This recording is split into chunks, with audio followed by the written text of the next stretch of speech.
Ooh, hey Dave, yeah man, I like that song too. It's pretty cool. I wasn't even really doing any prep work, guys. I was kind of snapping. I was kidding. I haven't over there. But hey guys, how's it going? Good evening, good morning, wherever you guys are at. Oh my goodness, I've been waiting for this day for oh so long. They finally pushed out an update for the A300. Now, I'll say this. What is that song? Man, let me check it out. It is Skyward Bound. Let me see if I can copy this name here. I thought I could copy the name, or is it being weird? I think it's being weird. Let's see. Oh, hold on. Will it let me paste it? Yes. There we go. Sweet. There you go, my friend. Oh yeah, but yeah, I have been waiting for this update for oh so long. It's one of those aircraft that was like really close to being perfect, and I'm not sure how close it's there, but we'll find out here on this trip. So I normally take the freighter version. We're in the passenger trim. As well this evening at DFW. We'll take a little short, I say short, it's like 700 some odd miles to Chicago and the A300. So let me get my audios set so you guys can hear.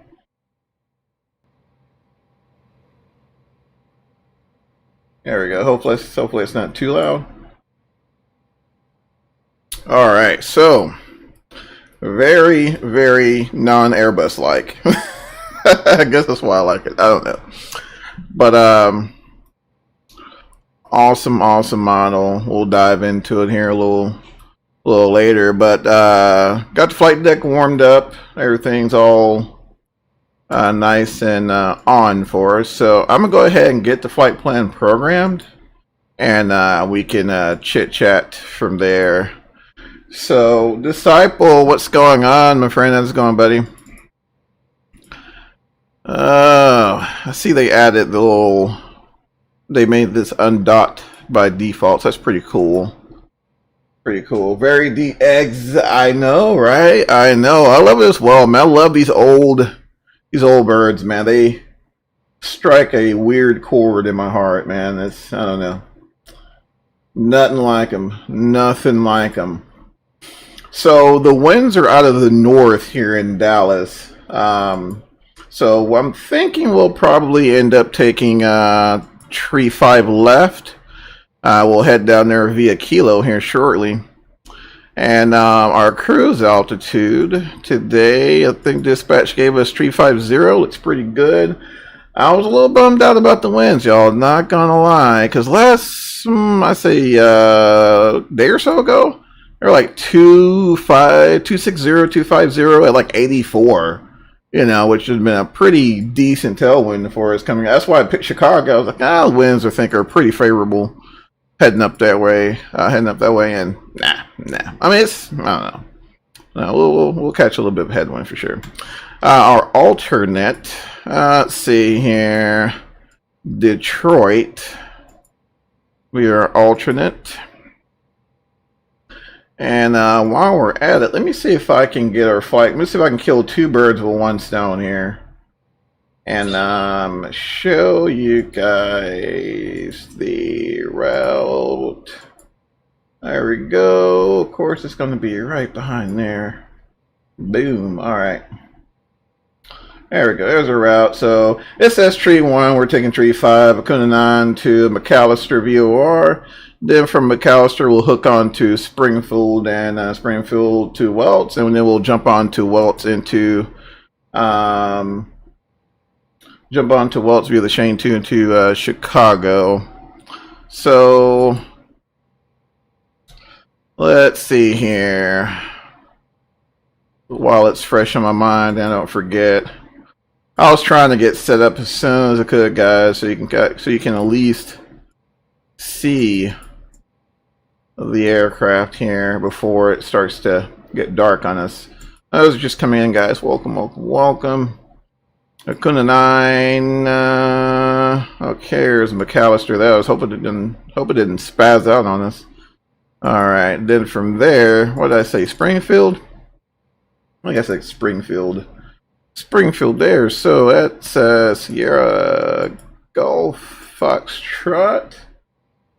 High altitude VOR, and then from there we'll take Welts. Right now it's saying 04. I'm gonna go ahead and dial that in just for my sanity. But if we are on VATSIM, but I don't know if anyone's going to be on a Monday. Even if they're not working, no one's in the mood to do anything on a Monday. So I doubt anyone jumps on. Oh, they may. I say that, and then half the U.S. will be online. So you just don't know. A little laggy here than initially, so we'll see what happens. We'll see what happens. Chief Sim, what's going on, buddy? How's it going, man? Happy Monday. Well, I'll say happy Monday. Monday, hey, I know, y'all. I get it. I get it. I love work, right? Alright, let's see here. Ground ops. So load sheet. So the EFB here, of course, is where all the magic happens. This is one bird I don't own. Chief, I was on the fence about this thing. Michael, the man of the hour, what's going on? I was on the fence about this thing, Chief. I'm not gonna lie to you, sir. And I love freighters and freighter ops. So, I had to get it for the freighter ops. And in fact, you guys will see me stream this passenger version today, and you probably won't see me streaming it for a while. I love my freighter ops. So, of course, they did do some back end, some updates on the back end, so it makes it a lot more enjoyable, no matter what version you have. So, definitely looking forward to trying that out. It's just a weird airplane. Just a very weird airplane. So we're gonna get all of our pitch trims and all that fun stuff on, and then we'll get the autopilot. So while I got this up, I'm gonna go ahead and get my takeoff numbers here as well. So to do that, I need to go back to ground ops, load sheet. Yeah, it's getting dark. It'll be a push here pretty quick. Let's see, send to takeoff performance. All right, so I got my toe in there. We'll do DFW. Oh, wait, those of you guys just swinging in, welcome, welcome, welcome. Oh man, excited. Watching this guy control on Twitch. Those are cool, aren't they? Those are cool. There's a guy who controls in Minneapolis. I'll watch him from time to time. Because I've always been fascinated at that, fascinated with that. So I'll jump on and watch those guys, man. Some of those guys, they're legit. I'm talking about like the whole control setup. And man, it's just too cool. Just too cool. I mean, even in Sim, I'm pretty sure it's stressful. Wrapping up a Monday, watching all these streams between meetings. Oh, they're underground watching streams, man. I see you. I see you. Oh, that's the guy? Yeah. Yeah, that guy's awesome. That guy's awesome. There's one guy in California. I think he controls an LAX. I wish he would start up a channel. That guy is entertaining. Even just working with him, he's super entertaining. All right, so flap retraction speed. All right, so we'll get that over. All right, so V2 buck 76. All right, so we'll get that guy there. All right, so we got our takeoff number. So this is when I kind of miss GSX. That way you can, you know, simulate the entire process. But you know, I don't know. Just ended my day. Thankfully, I hear that, man. I hear that. Yeah, this ended mine not too long ago. Yeah, Elliot. Yeah, that guy, man. That guy's awesome. All right, so I'm about to start the APU, but let's get some boost pressure for our fuel pump on the APU, and then we'll hit start that way. That way we can get a low pressure enunciation there. So I'll get the APU fired up. So there's a couple ways we can view the APU startup sequence. Normally it'll be through the through your display here, but you can also view it back here. This is like a service panel or whatnot. Very animated controller. Yeah, he is, man. That guy's funny. That guy's funny. All right, let's zoom this dude out. Constraints.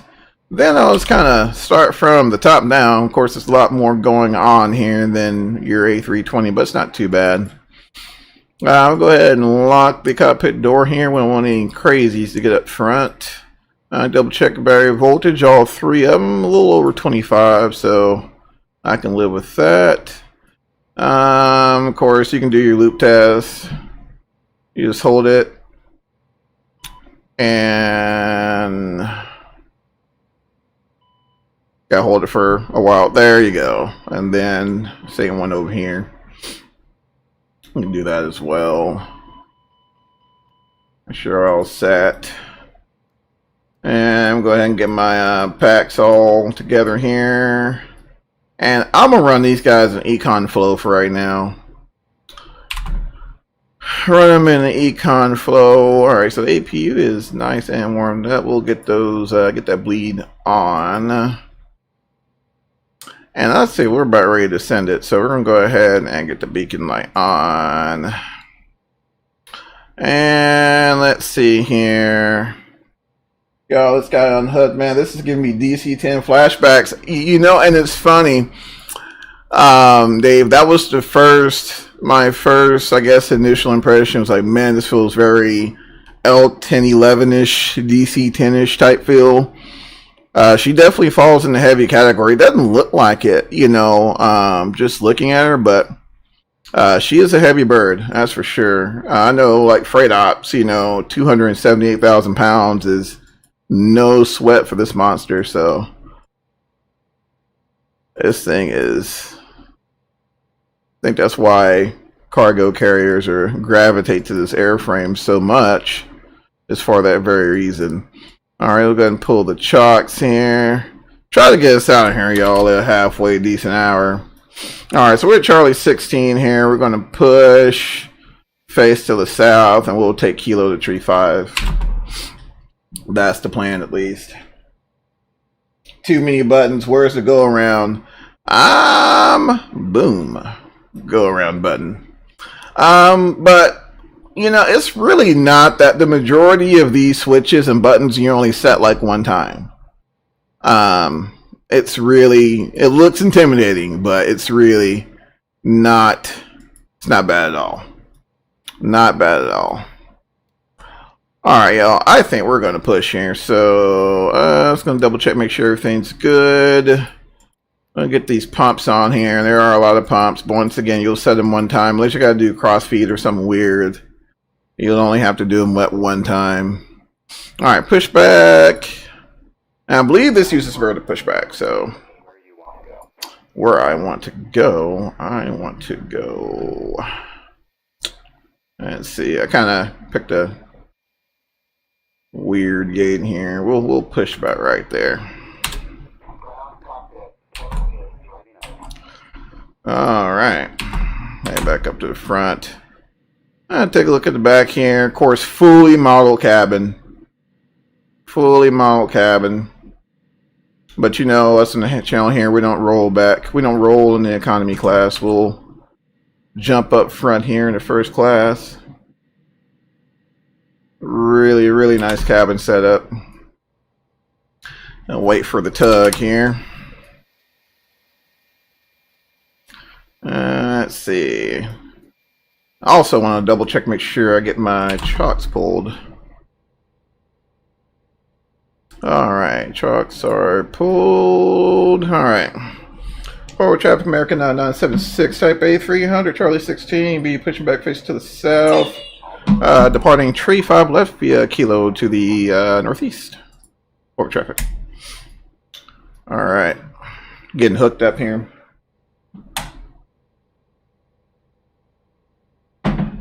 Oh man. Wish I could say I've flown anything but economy. Who flies the passenger variant still?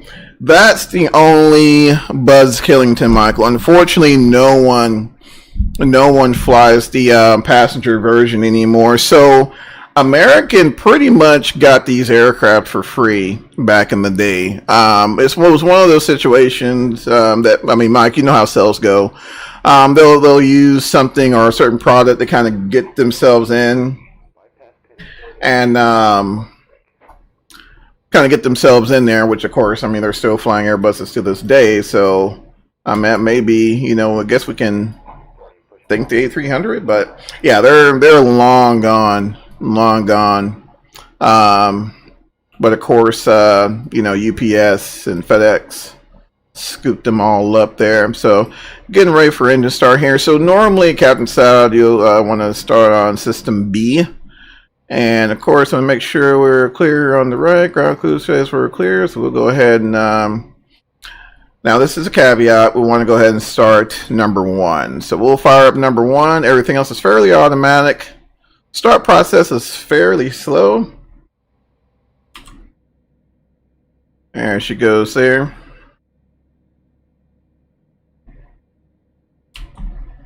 And we're looking for about 22 to 23% on the N2 here. These are GEs, so we'll be looking at the first stage compressor speed, and see, it's fairly cool, so we can go ahead and send it at 21. It's watching fuel flow there. EGT looks good. There's a number 1 coming online there. Getting up out of here finally.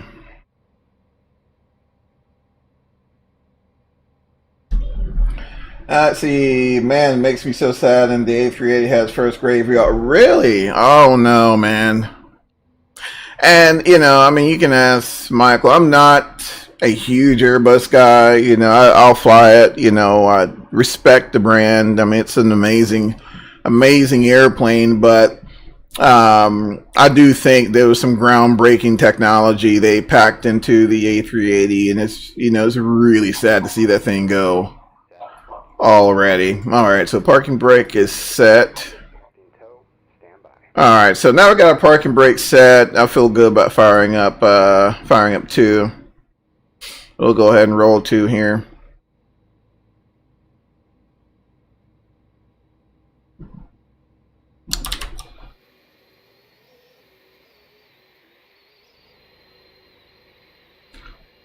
Go to the side there. Did an amazing job on the sounds as well. Really stoked to see that. But the start times do remind me of like a Rolls-Royce type engine, like the 717. 717 old Fokkers from back in the day. They took a long time to start up as well. Yeah, man, everybody jets are on a course to rule the skies, COVID. Yeah, for sure. For sure. For sure. There's number 2 there. Looks like she's lining out nicely. Might peak out about 4 something on the EGT. We'll see what happens. Yeah, she's starting to peak right there. Cool. Alright, let's go ahead and get our thrust rating set here. So we'll head back over here to our takeoff performance. We'll be flexing at 48. So we got an assumed temperature of 48. And this thing is ridiculously overpowered. The MD-11 is one of my favorite airplanes still. Oh, for sure. For sure. And FedEx and UPS are still, to this day, flying the snot out of them. So, you know, it's just a testament to, you know, the airframe, right? You know, very, very robust airframe. Guys, I don't know about y'all, but I really don't feel like flying in the dark. I was hoping to get out of here on time, but yeah, we're just gonna and hopefully it doesn't completely restart everything. Let's see. I think I'll do it from here.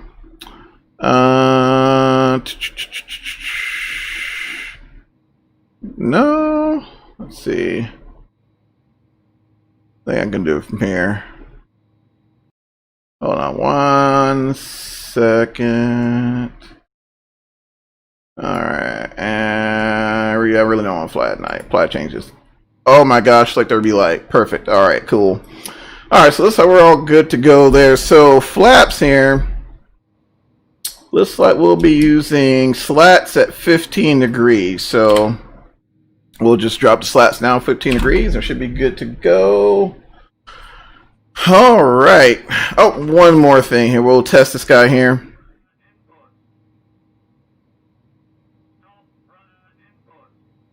All right. So we'll talk about that here a little later. I'm going to do a quick flight control check and we'll be on our way. Let's see. Elevator's full forward. Way to the right. Back. To the right. Forward. Neutral position. Looks good. I haven't broke anything. Alright, y'all. Let's slide on out of here. We'll go ahead and get our ignition sector switch to off. Get the APU bleeds on and APU off. Taxi lights on. We'll get them pitot on. And yeah, we'll slide on out of here. Alright, taxi doesn't take much either. Let's see. Wow, didn't know they were doing that route. No reason for that. McDonnell Douglas C-17 are all produced in my home. Oh, really? No way, man. That's too cool. All right, y'all. Let's see if I can swing it here. All right. And we are looking for kilo here, so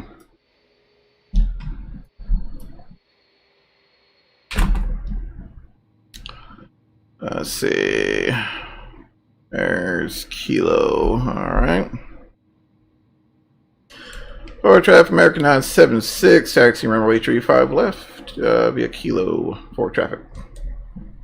Watched a vid a few weeks back. Europe and UK have rules regarding gate allocation. You're guaranteed gate for flights. Oh, really? Dang, I didn't know that, Dave.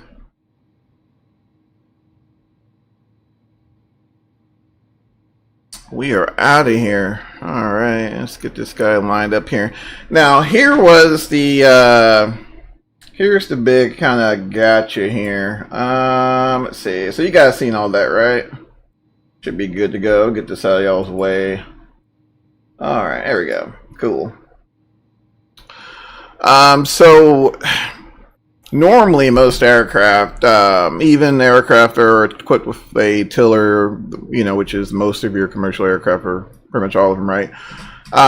You do have a limited amount of directional control using the nose wheel via the rudder pedals. Normally it's like plus or minus 5 degrees, right? So most of the aircraft has this capability, even in Sim, but the previous version didn't have that, which is amazing to have when you're, between, before you kind of get up to about 60 knots to where you have that rudder authority. And still don't have it. Still don't have it. So I'm working the pedals here, and let's make that guy go away. Yeah, working the pedals here. Still no directional control via the tiller. I mean, via the pedals. So kind of a whatever. But all right. So double check. Yep, we're on kilo. I only say kilo because I've gone flying this airport about 400 times.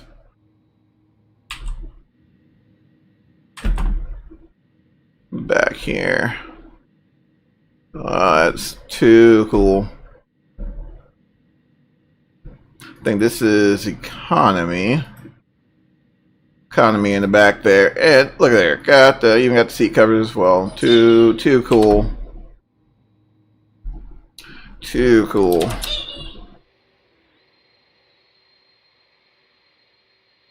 So I'm not sure what variant they went with this one that has the gray up top there. Not sure if it's a particular livery they depicted or what, but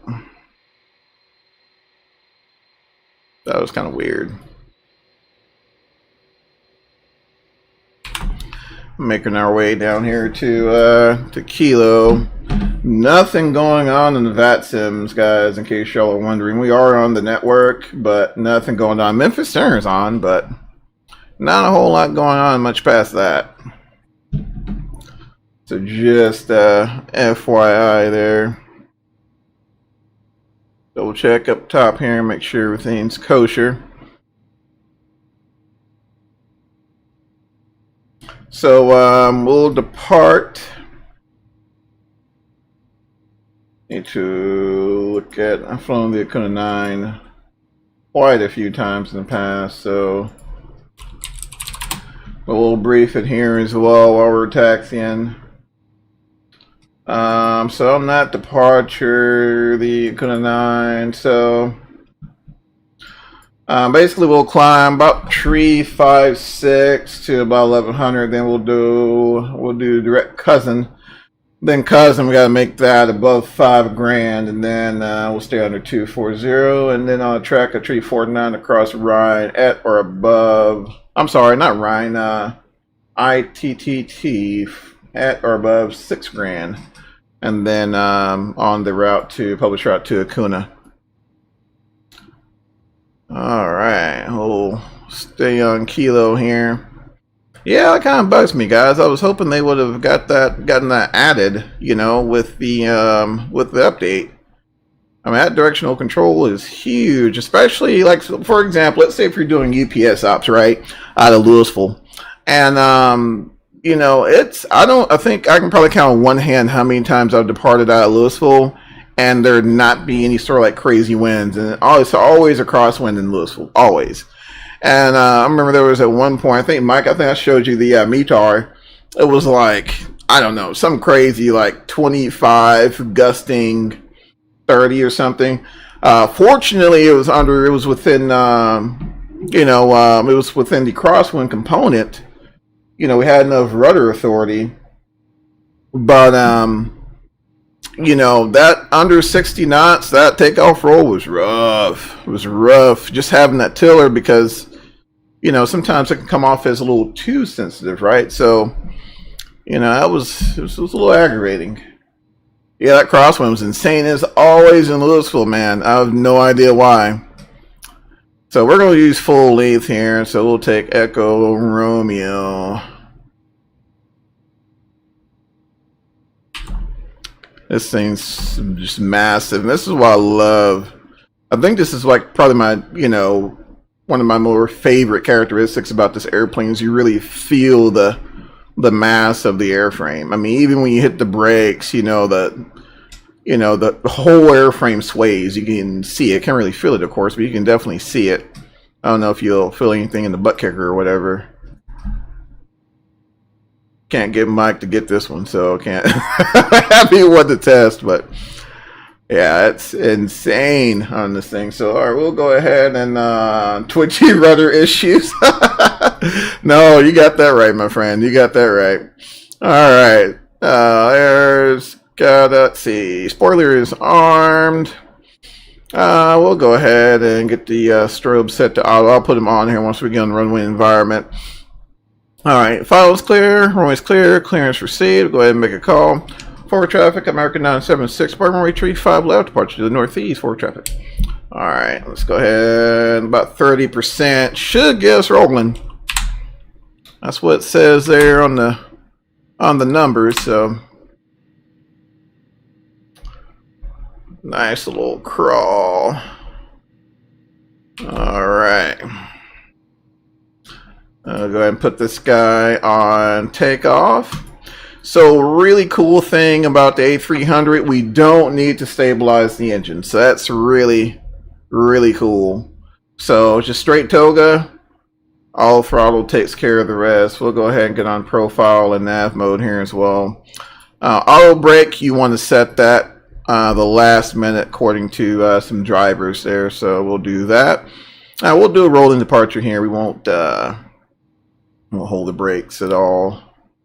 All right, so got her lined up there. Strobe lights on, everything looks good. We're all happy, and send it. All right, so if you look, very slow thrust application. That's why we don't need to stabilize. So that's really cool. They added that. All right, so take off.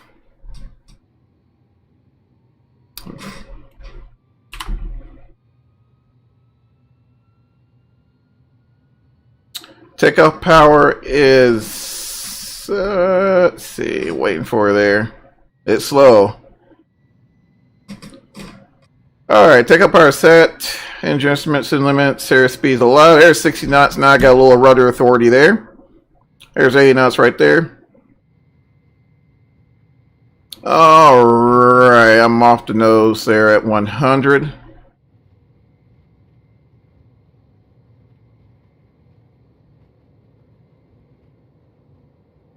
All right, there's V1. 2 degrees per second. There's V2. And I'll call pause the rate gear up.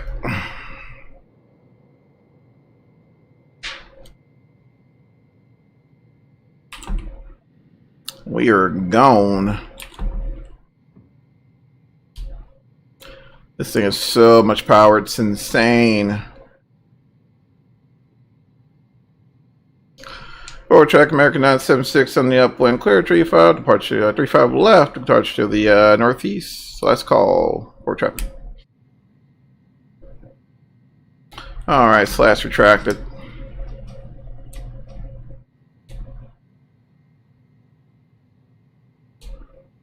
This thing is a joy to hand fly. Takes a little bit to get her trimmed out, but not too bad there.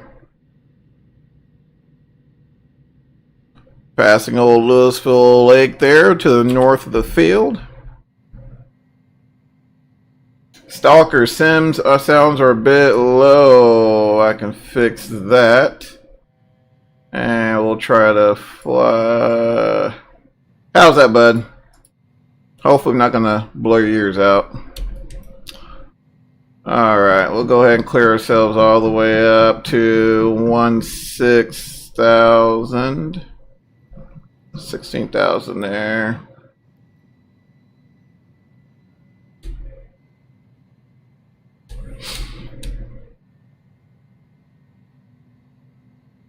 Is that a little better? Hopefully that works.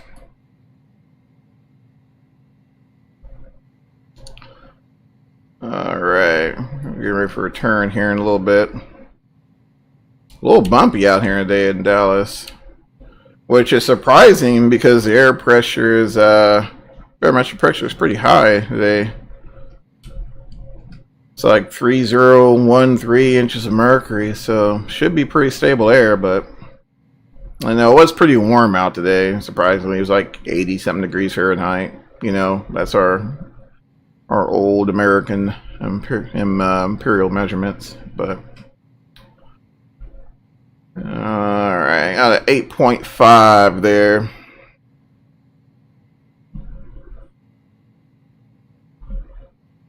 See if I can sneak a wing shot. Oh, that's cool. All right, let's make a right turn here.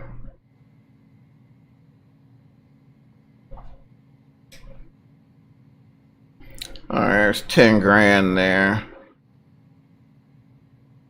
This thing's so, and like I said, you know, you can really feel the mass of the airplane. So trying not to make slow, nice smooth applications on the yoke. There's our trim wheel. All right, I'm gonna go ahead and give it to auto. There's command off AP1 there, and the engine ignition off. And of course, another Boeing/Airbus oddity.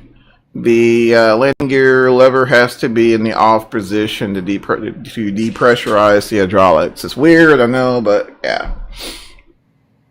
Yeah, a bit, thanks. Okay, all right, oh, cool. I got a little more headway here as well.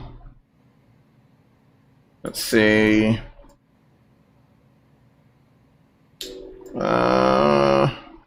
That's all I got, my friend. I'm giving her everything she's got.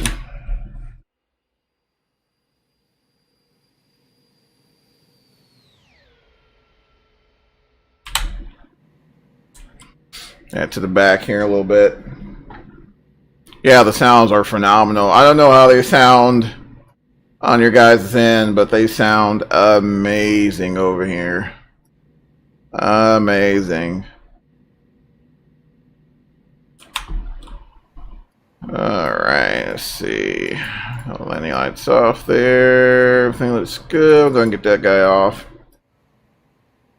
Nice takeoff roll. Oh, no problem, sir. Thank you, thank you, thank you. Yeah, this thing's so much fun. I can't. It's really hard to describe. It's so much fun. Takeoff and landing rolls in this thing are a treat. All right, we'll go ahead and clear ourselves all the way up to 350. Not looking forward to that one, y'all. I'm not gonna lie, but that's what dispatch is giving us, and that's can hardly hear the plane sounds. Really? Let's see if I can. I'm trying to think of a way I can bump it up. So I'm all maxed out there. Tell you what, let's try this. Let's try this. How's that?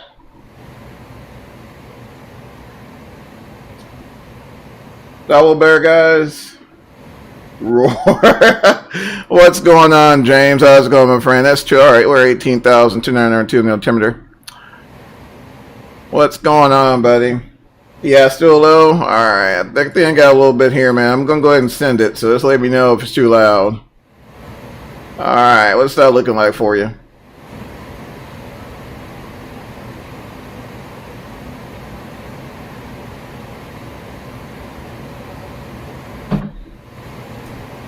Nice. Okay, sweet. Awesome. Jump outside real quick.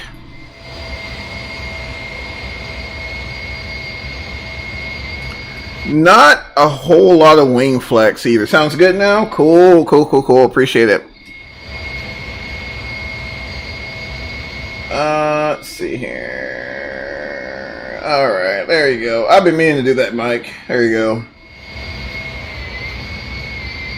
But yeah, this is, gotta love the old birds. They climb. Yeah, they do. I mean, and there's a really cool article, Dave. If you get a chance, my friend, definitely check it out. Let me see. It's on flightsim.com. A really cool article that talks about the A300.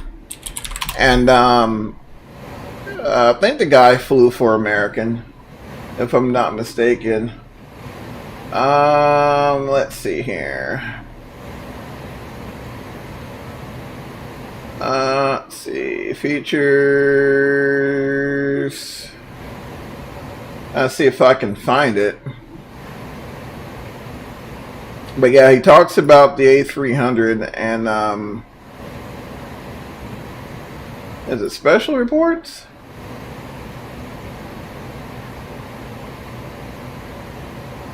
I'll have to find it. If I find it, I'll drop it in the Discord. I know, right? I know. So yeah, I mean, you know, we're talking about performance. So here we are, you know, at 23.5. We're heck almost 2,000 foot per minute, and I think we got, I think on our loadout, 254,000 pounds. I mean, she is no slouch. And I think that's why, you know, cargo haulers like, you know, UPS and FedEx gravitated to this airframe for that very reason. So, I mean, I'm really, really excited to see that they capture that, because it's, I mean, performance-wise, she'll do whatever you want her to do, for sure. For sure. Let's see. So I actually been wanting to do this here. I think I can undock this thing and bring it over. Man, that's too cool. But it hurts your frames, though. You guys see that? It annihilates the frames. Woo! Yeah, it kills the frames.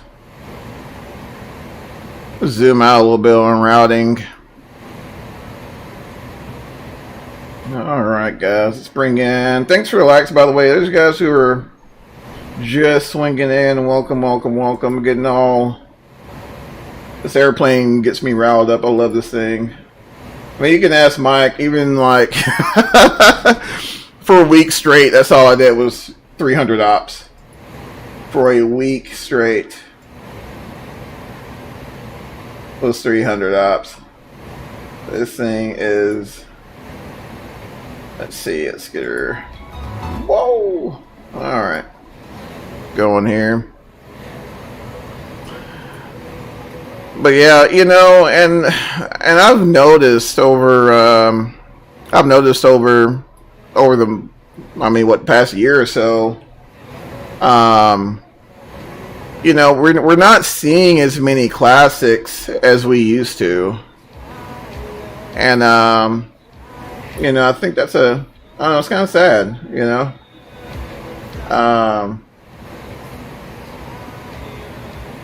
think it's a shame, right? You know, that you know, we don't see as many classics that are being depicted in sim. You know, MD-11 for one. In fact, you know, I take that back. I think TDFI said something they were going to do an MD-11, but I'm not sure which platform they're looking at doing it for. So, I don't know. It's kind of, I'm sorry, y'all. I was kind of looking here, and there's no one in VATSIM today controlling. No one. Let's take a look at this cabin, though, while we got time. So literally the entire cabin is depicted. Of course, that's more towards the rear. We'll head up front here.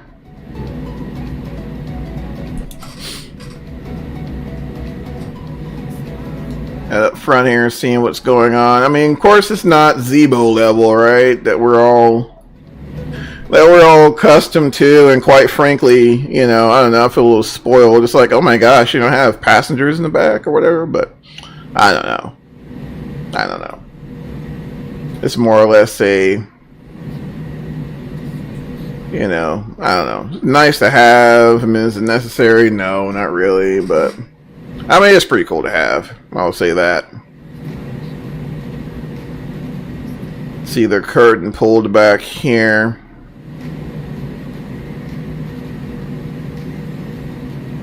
So I think we're coming up on business class.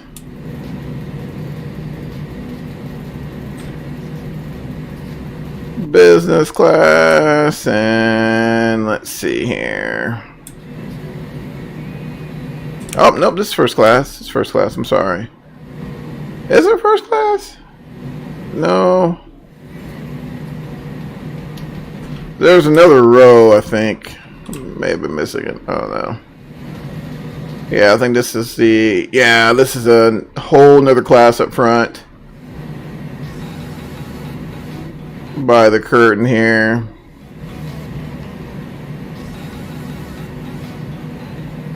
Yep, there we go. There's first class. Speaking of which, y'all, I am going to get some lightage. Get some lightage on here. 1 second.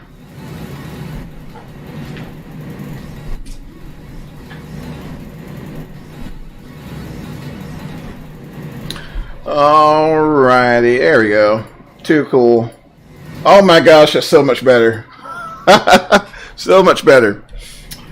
I think a lot of devs when it comes to MSO are taking a wait to see the approach. Can a Sobo deliver proper SDK? They can. Yeah, no, I totally agree with you, Dave. Yeah, well, there's a lot of devs who are kind of sitting back and seeing what a Sobo does with the SDK. That's why everybody just kind of perplexed as, you know, whoa, Aerosoft, where are you coming with this CRJ? But at the same time, you know, let's not forget, you know, Matthias and, you know, Asobo, they're pretty tight, you know, so, you know, could Asobo have played perhaps a more of an active role with the CRJ? Who knows? I mean, unless they publicize it, I mean, really could be anyone's guess. But it's just, I don't know. I'm really curious to see how that CRJ pans out. I'm really curious to see, guys, because, you know, has a close, exactly. You know, especially when you got, you know, like Robert Rendazzo from PMDG holding off. I mean, that's saying a lot there. I mean, does flight deck door work? It should, perhaps, maybe. I know the original one did. Oh, there we go. Alright, cool. I think the lab still works, I think.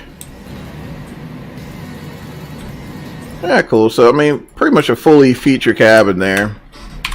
We'll dial back up here, up front. I'll get this guy all the way up here to 3.5. They announced the park long before the sim was even close to releasing. I keep telling folks cautiously optimistic. Yeah, it's yeah, I mean, you know, you're right, Dave. I mean, he pretty much made it known that they were, you know, had a close relationship with the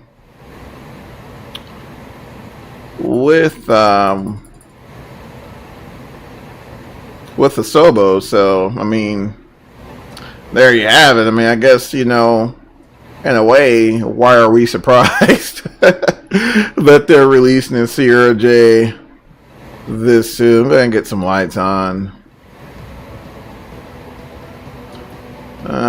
Get a few lights on here. There we go. Kind of help us out. Alright, just kind of double checking here. Make sure everything looks good. We'll go ahead and turn off the econ flow. We'll get that going for the passengers. I'm so used to the cargo variant, so, you know, I mean, it's really not much you're cooling off or warming up back there. So if PMDG had to pull back, how did Aerosoft manage it? PMDG were working even with it, so even before Aerosoft. That's true, man. But I'm telling you, there's more. Unless, like I said, unless there's more to the story than what we know. But I'll say this: I don't ever recall announcing a year out. Yeah, that's true as well. But you know, I'll say this. Aerosoft, Matthias at Aerosoft, to me, is really good at getting those close relationships. He has a close relationship with Honeycomb, which, I mean, they can't keep those freaking things on the shelves, right? So, you know, it only seemed natural that, you know, the partnership with, you know, Sobo was coming. So, I mean, when they announced it, I'm like, oh, okay, yeah, I kind of get that. But like I said, I was still kind of taken aback when I found out that the CRJ was literally, because it was literally, you know, one moment we had a kind of a generic depiction of, you know, hey, you've got this coming down the pipeline, and then all of a sudden, boom, before Christmas, y'all might be doing regional ops. So, you know, I mean, I don't know. It's kind of weird, but it's good weird, but kind of weird. Oh, man. Which is why we still have X-Plane, right? So, you know, between this guy and then Tolis, the A321, I don't see myself getting rid of the sim anytime soon. I just don't.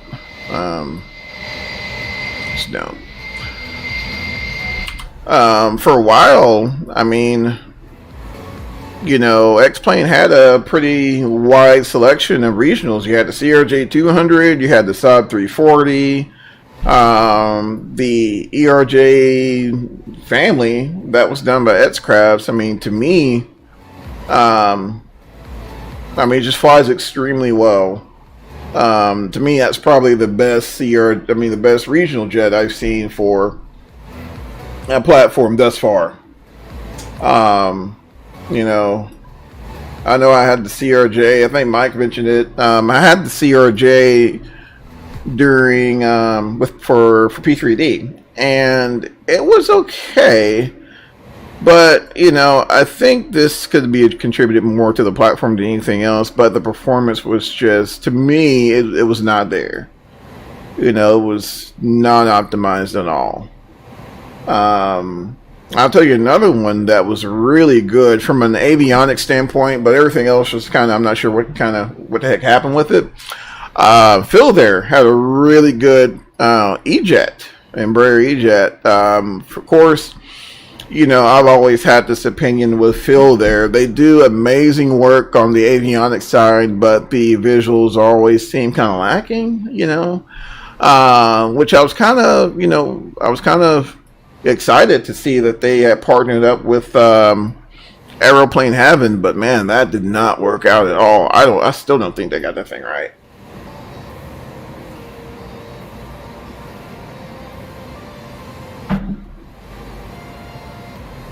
I've only ever owned the Aerosaw back at PI. Yep, I remember the PIC series, Dave. Matthias said, if you know how to read the SDK and have the resources, you can get it done. Leads me to believe that PMDG really just decided to focus back on P3D versus fumble through SDKs. Yeah, but I don't know, man. Sometimes I wonder about PMDGs. Well, I guess it's none of my business, but you know, since it's not my business, but at the same time, I mean, going back to the 737 BCF. No, even more recently, the BBJ. I mean, that was what? I mean, how much of a fuss folks made about that? Not a whole lot. I mean, it's like they dropped it and folks kind of forgot about it. What airplane are you looking forward to the most, Johnny? So, I would say, my friend, probably the CRJ. I love those short hour to an hour and a half trips, especially in sim. And to me, regional operations are just the epitome of that, right? So, you know, you can run those, you know, short 500-mile hops, you know, or if you get some time, you can, you know, stretch it out to 700-800 miles, right? There's just so much more flexibility to me. You also get to me, if you're, and this is, of course, assuming that we're basing off of real world operations. but there's just so much more variety in the places that you visit. It's just, I don't know, I love regional ops. Love regional ops. Hate at working them, but I love them in the sim. So the CRJ to me is probably the biggest release I'm looking for. I'm also a huge MD-80 fan, so love the Mad Dog, which is probably the best one that's been made for any sim for P3D, which word has it they're supposed to be going over to MSFS, but just not sure when. So that's kind of the, I don't know. That's kind of the only bummer for me. I love freighter out, so MD-11 or 757, yeah, I love freighter ops as well. That's why I love them. I love it flying in this thing. The freighter variant of the A300, I love it. Whoa, Memphis Center got me. No, I thought I was going to skirt their airspace. They got us. Now I need to find the pen. Now I need to find the pen, my guys. Oh my goodness. Alright. Fortunately, I always keep paper nearby. Alright, let's see where we're at here. We're tracking. Let's see. Let's see. Alright. Yeah, we gotta talk to Memphis. So let me get this feller tuned up. And we'll give Memphis a holler for a few moments. Alright, there we go. Yeah, good. Alright, give him a few moments here in case they were talking, got anything going on. Alright. Center, good afternoon. American 967 with you. 350 on the altitude, and we're about 150 to the south of Springfield, VOR. American 967 with 2nd Avenue, radar contact, position stated 125641. 5641 for 967. Y'all, let me get the music down here. Just a hair. I'm gonna have to boost this volume up too. Oh my goodness, the audio struggles, my friends. The audio struggles. Let's get this in here real quick. There she goes. She should start looking for us here. Let me boost him up, y'all, on the audio so we can all hear him. There we go. All right. Should hear him a little better now. So we're about $1.50 to the south of Springfield, Missouri. So BRB guys, cool, my friend. We'll see if we'll be here. Oh man. But yeah, I cannot wait for CRJ ops. In fact, alright guys, note the time and the date. So I finally took up the A320 for the fly-by-wire A320. Told you guys that I'd never do it. I did it. Surprisingly, it was a pleasant experience. It really was. It took off, did exactly what I wanted it to do. Flew the ILS. 2664, welcome to Nashville. Make your next right turn at Bravo 4. On the high speed, if you can reach it, taxi to the ramp via Bravo, Tango 2 in the intercom. Flew the ILS just fine, and yeah, I was really impressed. Really impressed. The sim brief integration to me is, awesome. And I mean for freeware, come on now. So 465 epicenter, hello. Really impressed by the efforts that team has done. I mean, if we had that, it's an always off stream, man. That's Murphy for you. I say exactly, and I said that, and I was like, I'm not going to stream it. I'm just going to talk about it because Yeah, I mean, yeah, I think it'd take us up to the stratosphere or something crazy if it was on stream, but sim brief integration, yeah. Yeah. So on the dev build, so when I put the flight plan in, right? If you go to, I think it's the ATSU page, you can bring in your sim brief flight plan, which to me, I mean, I don't know, it's not really a huge deal. The 320 don't have integration I have seen. I don't know, unless it was coming from the sim perhaps, but when I put in the from and to and the McDo, boom, there went my flight plan. So I don't know, y'all. I don't know. I know that I also imported my flight plan into the sim. So, right, yeah, the working title does for sure. But I know that I know when I brought it in yesterday, I did put in the from and to and the McDo, right? What we normally do here. Let's see, the from and the to there, and I had a flight plan. Yeah, check it out when you land, and let me know. Like I said, I'm not sure. You know, it could have been. You know, it could have been a situation to where I could have also imported it into the sim. So that could have been that. I don't know. It was hella convenient for me. I'm just saying.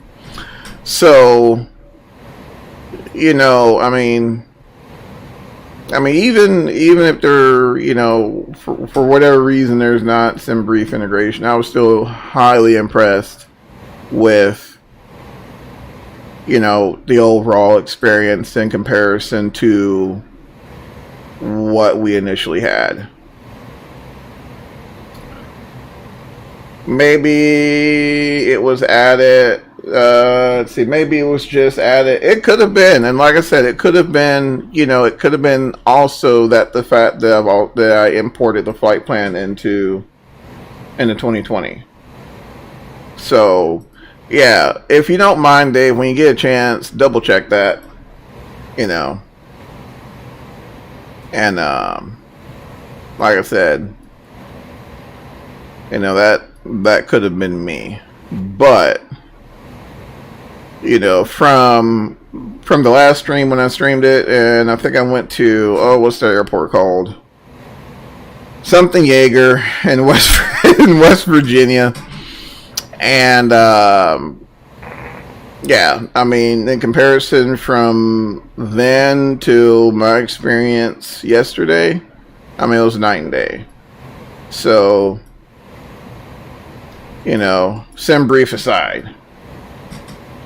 Which was kind of interesting too, because I didn't do anything here in importing my flight plans. I'm not sure because you have to enter your pilot ID as well for anything with SimBrief. So I don't know. It's kind of weird.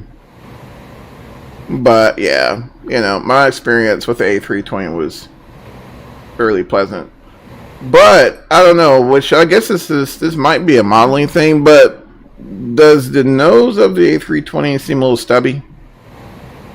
I mean, or the fuselage, I don't know, it just seems a little stubby to me in comparison to what the the actual aircraft looks like. I don't know.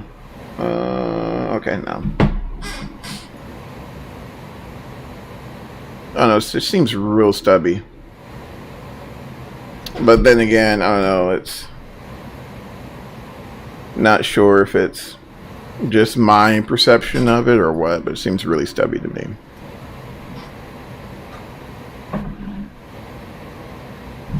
You know what, let me look at the fly-by-wire change log. Let me see. Let me see if I can find it. Pardon my key clacking.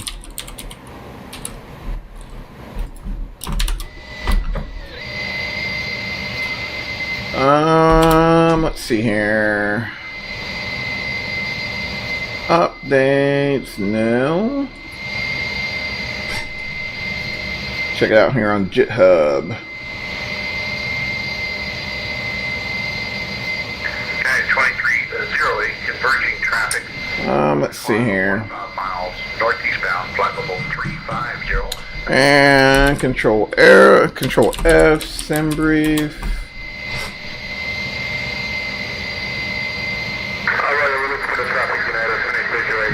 So I am 7 converging traffic at your 1 o'clock westbound, flight level 360, Airbus 320. I will flight traffic 967. So there has been 3 updated. As a lover of the A340, looks every airplane looks. You know, that's another one we haven't seen a lot of as well. I hadn't seen an A340 in years since CamSim. I'll wait to fly it, maybe launch it, give it another go. Yeah, it's not too bad, Chief. I mean, it does what you want it to do. But I don't know. I don't know. I don't know. So. Although, yeah, that's him there. I got that traffic on the TCAS for 967. Clear of conflict. Gotta fly a lot of shit with the mod. Roger, previous station traffic no longer effective. So yeah, I went back. 308, previous station traffic no longer effective. I'm on GitHub now, and I just searched the change logs, and yeah, I don't see anything about SimBrief yet. So I detract my previous statement. I'm assuming because I imported into the MS into the Flight Sim 2020 flight planner. That's how I found it. I don't know. In fact, all these jets require mods. I don't fly them. But, you know, I mean, I don't know. I know we focus a lot on jets, but... 67, you're leaving the airspace to the north Kansas City Center offline. Radar is terminated, frequency change, back to advisory trooper. Over to you, come, we'll see you now, 67. So, 2308, you're leaving my airspace to the west Kansas City Center offline. Radar is terminated. Alright, so we are off on our own again. Cool. But yeah, I know we focus a lot on turbine aircraft, but I will say the default 172 is pretty decent. Now, that was pre this last update, so I don't know if they screwed that up, but I mean, it flew decently to me. I mean, it really didn't have too many issues. I'm not a huge fan of the G1000, but I mean, you know, it does what you want it to do. The speeds are a little, I don't know, not there. Yeah, the rudder's a little twitchy, but you know, having more hours than I care to admit in the 172, it's not too bad. Not too bad. The Turbo Bonanza V3 is quite lowly also. Yeah. I don't know. Bonanza's not too, I don't know, it's not too bad. I know in terms of GA for me, the Icon's pretty fun. I know you hate the Icon, Dave, but Icon's pretty fun. Icon's not too bad. The Cessna 172 and the Bonanza for me. Bob Dylan, what's going on, my friend? I download 1.1 frames. Yeah, that was another thing. Even on my little 1080, the frames were 10 times better for me. But one would venture to guess, is that the reason why we're seeing a lot of you know, the issues with the scenery. You guys remember our group flight in Alaska? We were having some problems with the mountains popping in or out. Icon. Icon's not too bad, man. I don't know. It's a good sightseeing airplane. I'll give it that. It's a good sightseeing airplane. You know,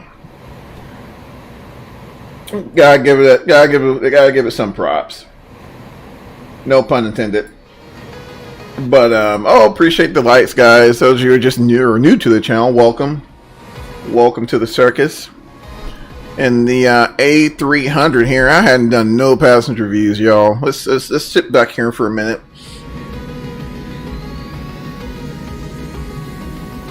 It's a disgusting excuse for an aircraft, but you know, when you watch the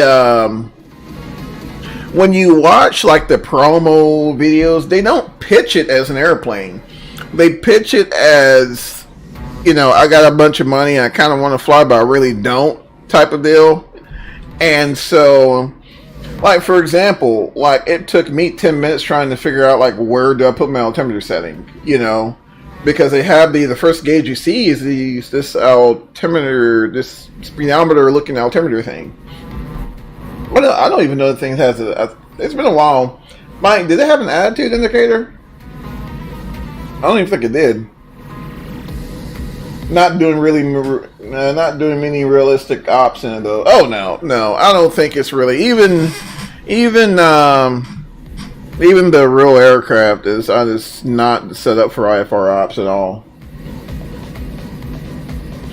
You know, and like I said, I don't think even their initial intentions were to pitch it as such. You know, it's one of those things. I got about 300K sitting in the bank just itching to be burned, and boom, there you go. And, you know, even I had the opportunity to, which I don't think I told the story, but I had the opportunity to visit one of their facilities in Tehachapi, California. And I mean, you go in there, it doesn't feel like, because I ain't gonna lie, I was kind of hoping to see if I can get the opportunity to kind of, you know, check one out, but but when you go into their facility, you don't get that like aviation feel. It feels like they're trying to pitch you a car that flies, which, I mean, the thing's towable, but, you know, it's really pitched as it's, you know, anyone can fly, which, you know, I don't know, but that's their, you know, that's their angle with it. So, you know, I get it, Dave. Now, like I said, if I just had a 300K sitting around, you will not catch me in an Icon. I'm just saying. But, you know, I mean, if, you know, I'm not a big seaplane person anyway, but I don't know. If I had 300K, I'm not sure what I'd do. I would probably, it'd be a stretch, but find like an older PT6 driven airplane, which good luck with that, because heck, it's almost 100K just for the engine. But I don't know, one could dream game. I think I'd probably get like a high-end SR22 or something like that. A high-end SR22 for 300K. I don't know. We can all be like Premier One driver and Citation Max, man. Those guys are living the dream. Living the dream, I tell you.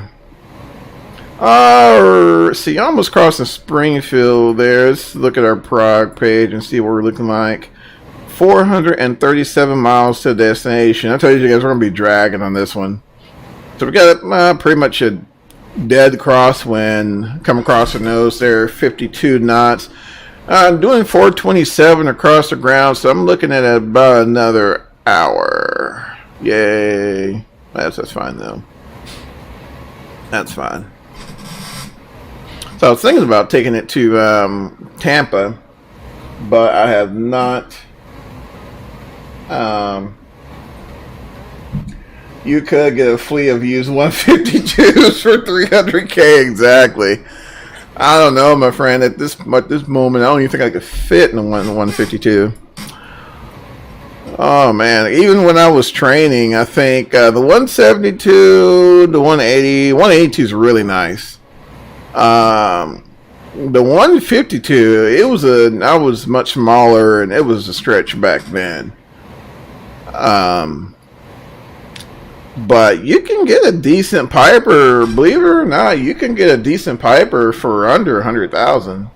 So if I was just going to go a single engine piston route, it would probably be a Piper, whether it be a Saratoga, maybe like a decent 6-cylinder, right? Good cross-country machine. If everyone I know who has purchased like a 152, bought it for training, and then flipped it, in like a few months. They didn't keep them at all. I mean, they didn't keep them long at all. Did not keep them long at all. That is one airplane I haven't tried in 2020. I have not had the opportunity to try out the 150. Has anyone flown that thing in 2020 yet? Has anyone tried it? I love these views.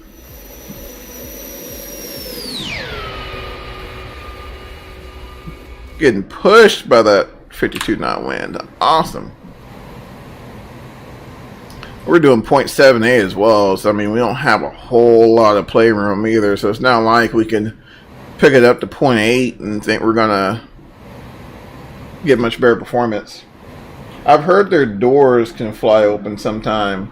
I mean, I don't know, those hot days I've opened the windows in, in the 172s, but I like the 150 and sim by my arm truck. No, and I'm in I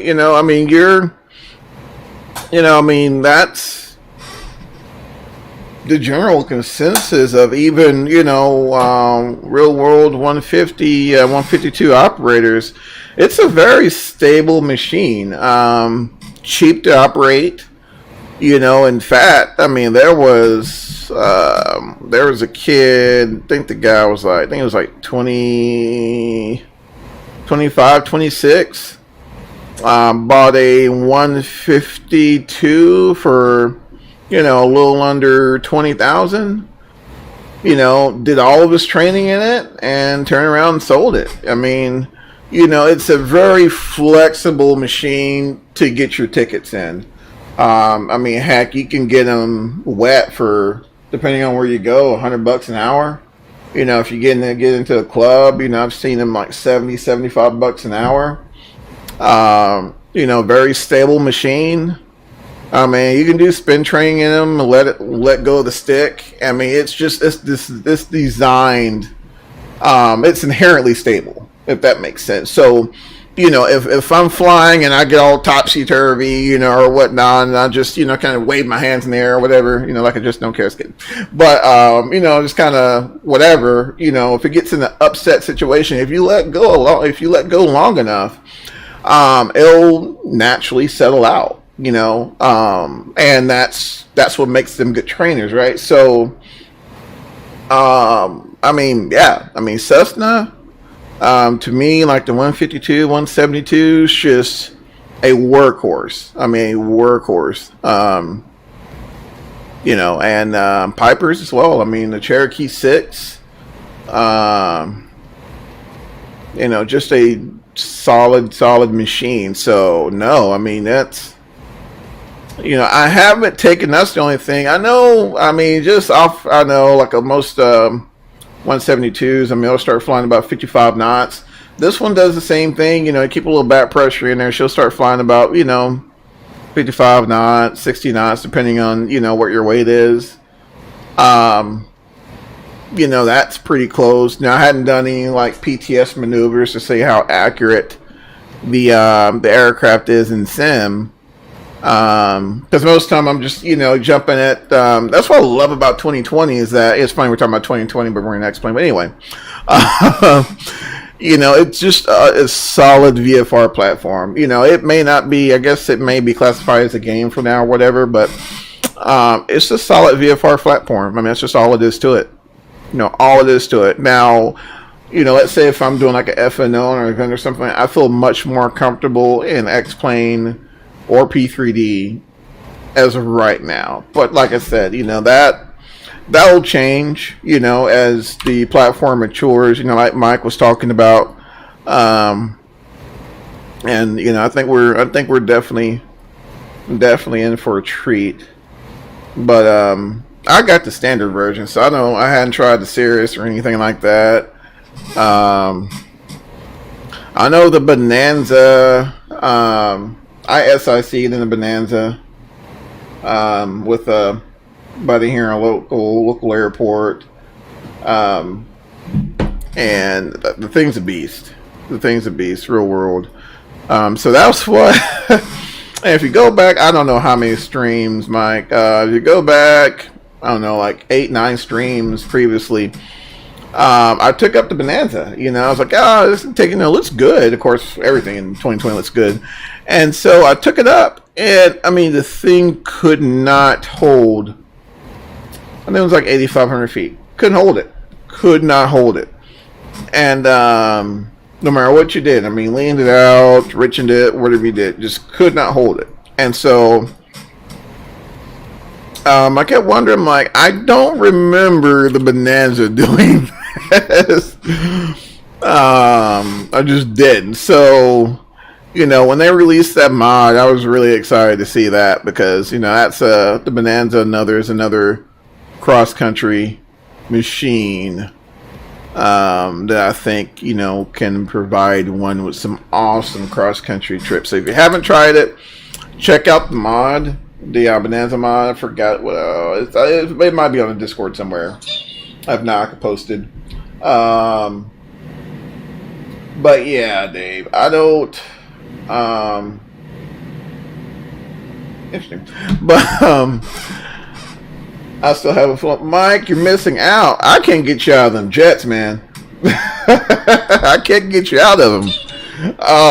But no, I don't. No, I really hadn't heard the doors. I mean, even if you leave the doors, I have seen this. If you leave the doors unlatched, I mean, they'll just kind of flow with the airstream. But there's some times, in Phoenix, I was flight training. I mean, it'll be warm and we'll open up the door. You slow down about 75, 80 knots and pop the door open, let some air in there. Now it's loud as all get out, but it can be done. I'm not sure if it's recommended or whatever, but yeah, I gotta pick on you, Mike. Can't get you out of them jets, man.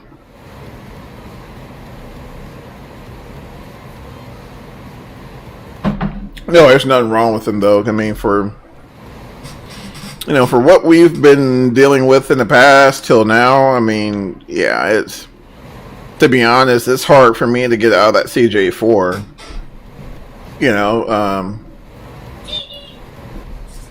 Sorry, guys, I am Christmas shopping as well, so. Oh, man. Gotta love that. But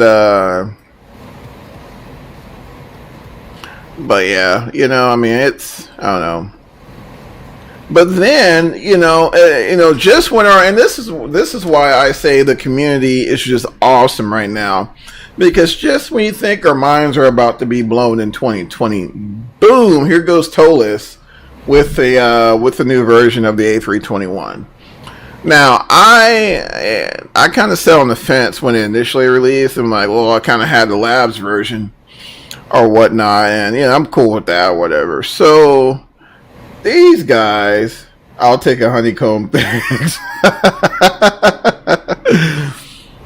These guys mess around and drop the Neo version of the A321 before Labs.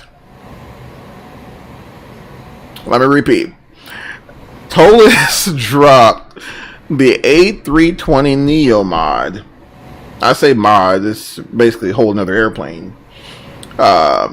before Labs. We all know how long we've been waiting for the Neo version from FS Labs. And, you know, all of a sudden now, I mean, Tolis not only just released the A320 not too long ago, then turn around, and it's a pretty comprehensive package. I'm not sure if you guys have taken, like I said, I'm not the Airbus aficionado, you know, our friend Michael here, Michael is, but just looking at it, I mean, it looks like a very, very comprehensive package. And so it's coming as part of it. So I think the actual modification or the aircraft itself is a separate entity from the update. So they're also releasing an update as well that includes, which was my biggest gripe, the Imperial units, unit conversion. A few other fixes here and there. And then they're also offering the Neo for, I think, $30. Don't quote me on it. Something like that. $30, something like that. So, I mean, a whole other airplane for $30. I don't know. I'll take it. You know, I'll take it. That's really sad. I mean, it looks really good. Looks really good. The A320 with the Neo mod, I don't know. It kind of looks, I don't know. It's just, you know, I guess beauties in the eye of the beholder type thing. But, I don't really know what to make of it. But the 320 looks like it was built for those LEAP engines, or the Pratt & Whitney PW1000s, or whatever they got on them. Very, very interesting engine. I want to say that they're geared as well, which is a different approach to turbofan design. I think the 787 had something similar to that as well. And in addition to that, the 787 also utilizes an electric start as a electric motor that spins up the compressor rather than pneumatically driven, which is different as well. Not sure if the Elite version does that. I don't know, maybe an AMP or something like that could chime in, but it's going to be interesting. Word to TV, what's going on, man? So we are heading to Chicago. Left Dallas not too long ago at 35,000, and yeah, well, should be in Chicago here a little less than an hour. Got about 344 to go there, so not too much longer there. Beautiful airplane though, just a beautiful machine. And it's very cavernous. Even I was looking at, they had a, Fort Worth and Alliance has an air show every year, and it's set Alliance Field, of course.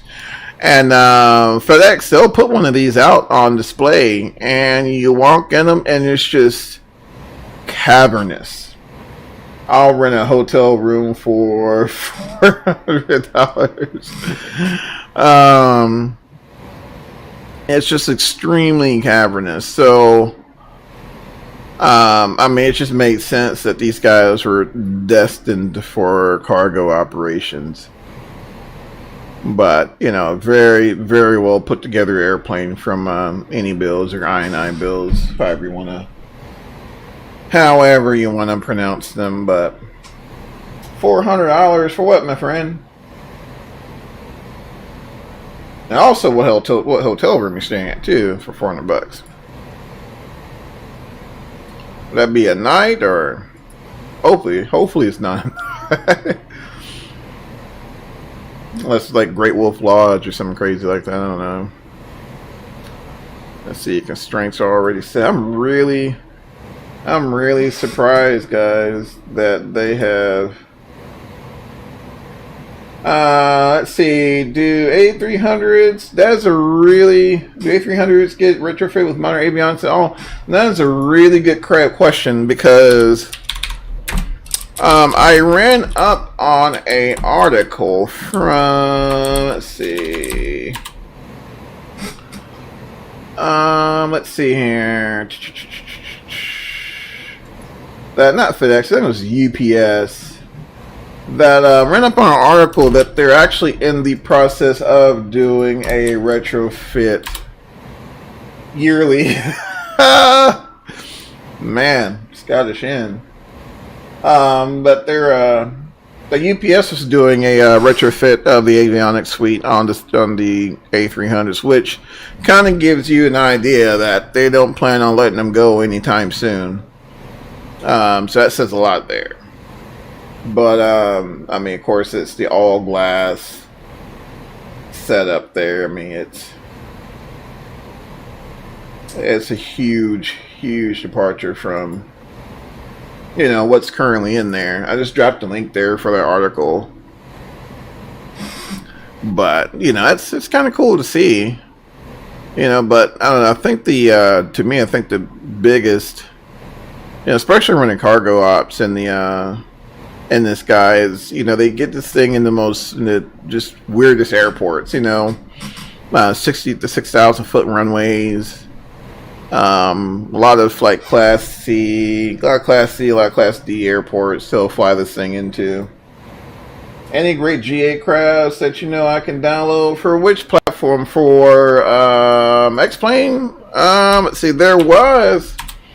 I'm not sure how much you're into Russian aircraft. There was a LET. I'm probably gonna screw this name up, but it's like the LET Turbolet. Turboprop aircraft for X-Plane. There's here it is here. I'm just going to post it in the chat. There we go. And then I think Airbus dropped a free aircraft, I think. Yeah, they sure did. They dropped the Robin, which I don't know a whole lot about that one. But Airbus is a really good developer for X-Plane, so probably check them out as well, see if they got something that interests you. And they also have some pretty decent prices in addition to that, in case you're interested in maybe purchasing one. So, not plugging Airbus at all, because they still owe me a Dassault Falcon for oh, that was another one as well, y'all. Man, so much going on in the X-Plane as well. So Aerobasque, I'm not sure if you guys are familiar with that developer. They're also developing a Dassault Falcon, which is licensed by Dassault. I am looking forward as we speak. 1 second here. Let me see if I can find that. I'm hoping they can cancel the project because I haven't heard anything from those guys in a while. There we go. It's the Falcon 8X. There we go. So, yeah, this thing is completely licensed by Dassault. Boom. I'll drop that for you guys as well. Yeah, that's the Robin. I'm not sure, is it DR40? I'm already about screwed up the airfoil on the LET. Falcon would be great. Oh my word, yes, man, it'd be awesome in 2020. It'd be awesome in 2020. And like I said, you know, just for the sheer fact that we now have the ability to visit airports that are somewhat, you know, decent, you know, is a game changer. So, I mean, you drop anything, you know, like a good business jet, regional jet, something like that, I mean, it's going to be awesome. The distance, those things, oh yeah, it's insane. It's insane. Another one I wouldn't mind them doing as well, you guys, is a Gulfstream. I mean, of course, it's a, you know, that'll never happen. I mean, Gulfstream has made sure of that. But man, it'd be so cool to get a Gulfstream. That's another range monster as well. But yeah, the Falcon, 6,400 miles. Wow. Wow. So, I mean, it's pretty safe to say. I mean, you can pretty much get anywhere. I mean, that's just amazing to me. Just amazing to me. You know, but my thing is, you know, I'm kind of just thinking, I'm like, okay, 8 hours. Well, you know, I mean, that's a fairly decent sized aircraft, so, I mean, I imagine it'd be pretty comfortable. You know? I mean, they're pretty... See if I can find some more...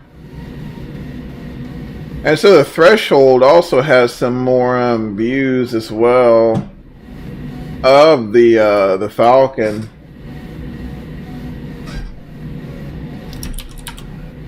Who do I need to talk to? Michael, this is what you need to do, man. Yeah, call those people and convince them somehow to allow development for a Gulfstream. I mean, I don't know. I don't know why they're... Yeah, I get it. They're trying to protect their brand. I mean, I get it. Lord knows I get it. Even American Airlines at one time, they were pretty aggressive with their with using their lightness in sim. But I think if anything, it kind of, you know, I think it inspires people, right? You know, I mean, who knows, the next generation, you know, Gulfstream pilots or the next generation AMPs, he wants to work on them, you know? I mean, I don't understand. I mean, I understand, but I don't understand their logic. I don't know. But the Gulfstream is another amazing machine. Nice hat-on would be incredible. Oh, yeah.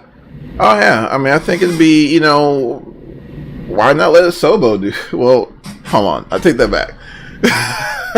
Let a Sobo do the modeling and then just find somebody else to do the avionics. Let someone else do the avionics. You know, I don't know, Aerosoft or so. I don't know, somebody, anybody, you know. Well, other than Coronado, but, you know, it's another story. That's another story. Where are we at? All right, about 50 from McD. 276. Man, we're making some headway now. Surprisingly, given her windage here. Let's see. So the default 172N is a bit messed up. So I redesigned it as a 172 mic. So bumped up the RPM. Now it flies great. Sweet. That's another thing. Have you guys noticed there's like 80 different variants of the 172? All I know is this: if it's like a 172N, it's gonna have some age on it. Oh. That's all I know. But yeah, you got the N, you got the, I think, yeah, there's the P model, then you got the SP. You know, it's, man, I don't think you can throw a stick and not hit a 172 in an airport. You really can't. Really can't. Diamond isn't a bad airplane either. Didn't get the opportunity to train in one, but you know, have access to one, and it's an impressive machine as well. You know, extremely stable, but not as robust as the 172. It's a little bit of a bummer, but I don't know. I think they got a diesel model or something like that in 2020. Yeah, there's like a 5 billion different versions of the 170. I mean, the 172. My word, but yeah, man, I'm telling you, if you get a high-profile developer to do a Gulfstream, you could ask for whatever you wanted. You know, $50, $100, $200, your firstborn. I mean, you could just about get whatever you wanted if you can get Gulfstream on board to sanction a Gulfstream aircraft, a Gulfstream development project. I mean, that's just point blank. Everyone and their mother has made a 172. I'll be back with I'm going to start working on, I'll be back with the milk in a year. Cool, my friend, sweet. has made a 172. Yeah, they have. Yeah, they have. A2A. I mean, you name them. They're all over the place, which is cool. I think when I was training, I think I just used the default. Yeah, I think because that was before A2A did their 172, which I wish I had it at the time, but you know, it really didn't help me much for anything else but my instrument. I mean, all your PTS maneuvers really have to be done in the airplane because it's a lot of feel as well. You're kind of feeling it, you know, in the seat of your pants, so to speak. But like, you know, DME arcs and NDB approaches and all that craziness, heck yeah, man, I did that in sim. But like I said, you know, I didn't, you know, there wasn't like an A2A or, you know, any of that. I don't even think I had X-Plane back then. I think I had just flight sim. Man, I'd be crossing the pond and it goes like I'm looking for. Get out of here, Mike. Get out of here, man. You're showing out tonight, man. Oh, but you know though, you know, like, to be straightforward, yes. I mean, it would, you know, you would see Stalker like not doing short hops at that point. You know, it'd be a situation where, I mean, because you can't get a Gulfstream and do short hops. You just can't. I mean, you could, you know, but you know, 1,000 miles minimum. You know, and that'd be the machine for it. However, you know, if I was a developer or something like that, or on the team or whatnot, they would have to be provisions to facilitate long distance travel, like for the ability, like auto saves, right? You know, Tolis has really nailed it down. You know, I mean, if they did it for X-Plane, whatever, auto save functionality, you know, different functions to give you the ability to just kind of just leave it and let it do its thing while you go do something else. Now, I couldn't sit here and babysit it, you know, that's for sure. But, you know, I mean, 8-hour trip, you know, across the pond, send it, you know. I mean, that'd be awesome. That'd be awesome. And in fact, you know, if they ever do release this Falcon, I mean, I may eat crow and do a across the pond event or something. That'd be really cool, especially in that thing. You know, just blow by everybody. I think that thing maxes out like high 8s or something crazy. It's not Citation 10 fast, but it's up there. Let me look here. Falcon 8X. It is up there. Let me look at performance.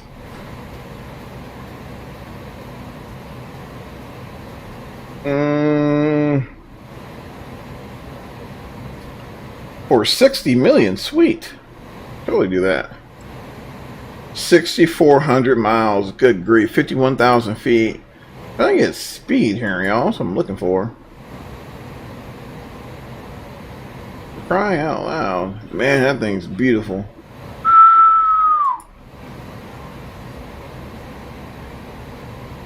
That thing's beautiful. Mach 0.9.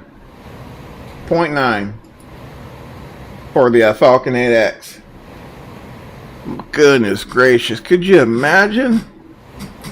Man. Alright, looks like we're about 80 miles from our top of descent here. So let's go ahead and pull out this probe, pull out this our charts here and see what we're looking like. Oh, now Fort Worth Center comes online. Goodness gracious. The French make some good looking airplanes, Dassault especially. Yeah, they do. You got that right, my friend. They can't do anything else. They can make an airplane. That's no doubts about that. No doubts about that. Let's get up Chicago O'Hare here. Get this up where y'all can see it. Hopefully it's blown up big enough. I try not to completely consume the screen with it. Let's see. And I think we're flying, what's that thing called? Let's see, or the Shane 2, something like that. Arrival.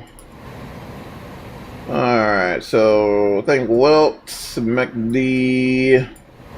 Alright, got a first crossing restriction at let's see, Maroc, seeing under 270 above 24. Might start a little earlier for that one. Celts above 200, Finbar 200170, and then it kind of gives you wherever. Of course, you'll get vectored or whatnot once we pass None West or whatever. We'll get vectored there from there, so shouldn't be too bad. Shouldn't be too bad at all. We'll just fly the arrival and do that since we don't have any VATSIM action on tonight. No worries on that. Let me get this out of y'all's way. Jump outside for a minute. Let's see. I own this and the Citation X for FS9. Dave, was it the EagleSoft Citation 10?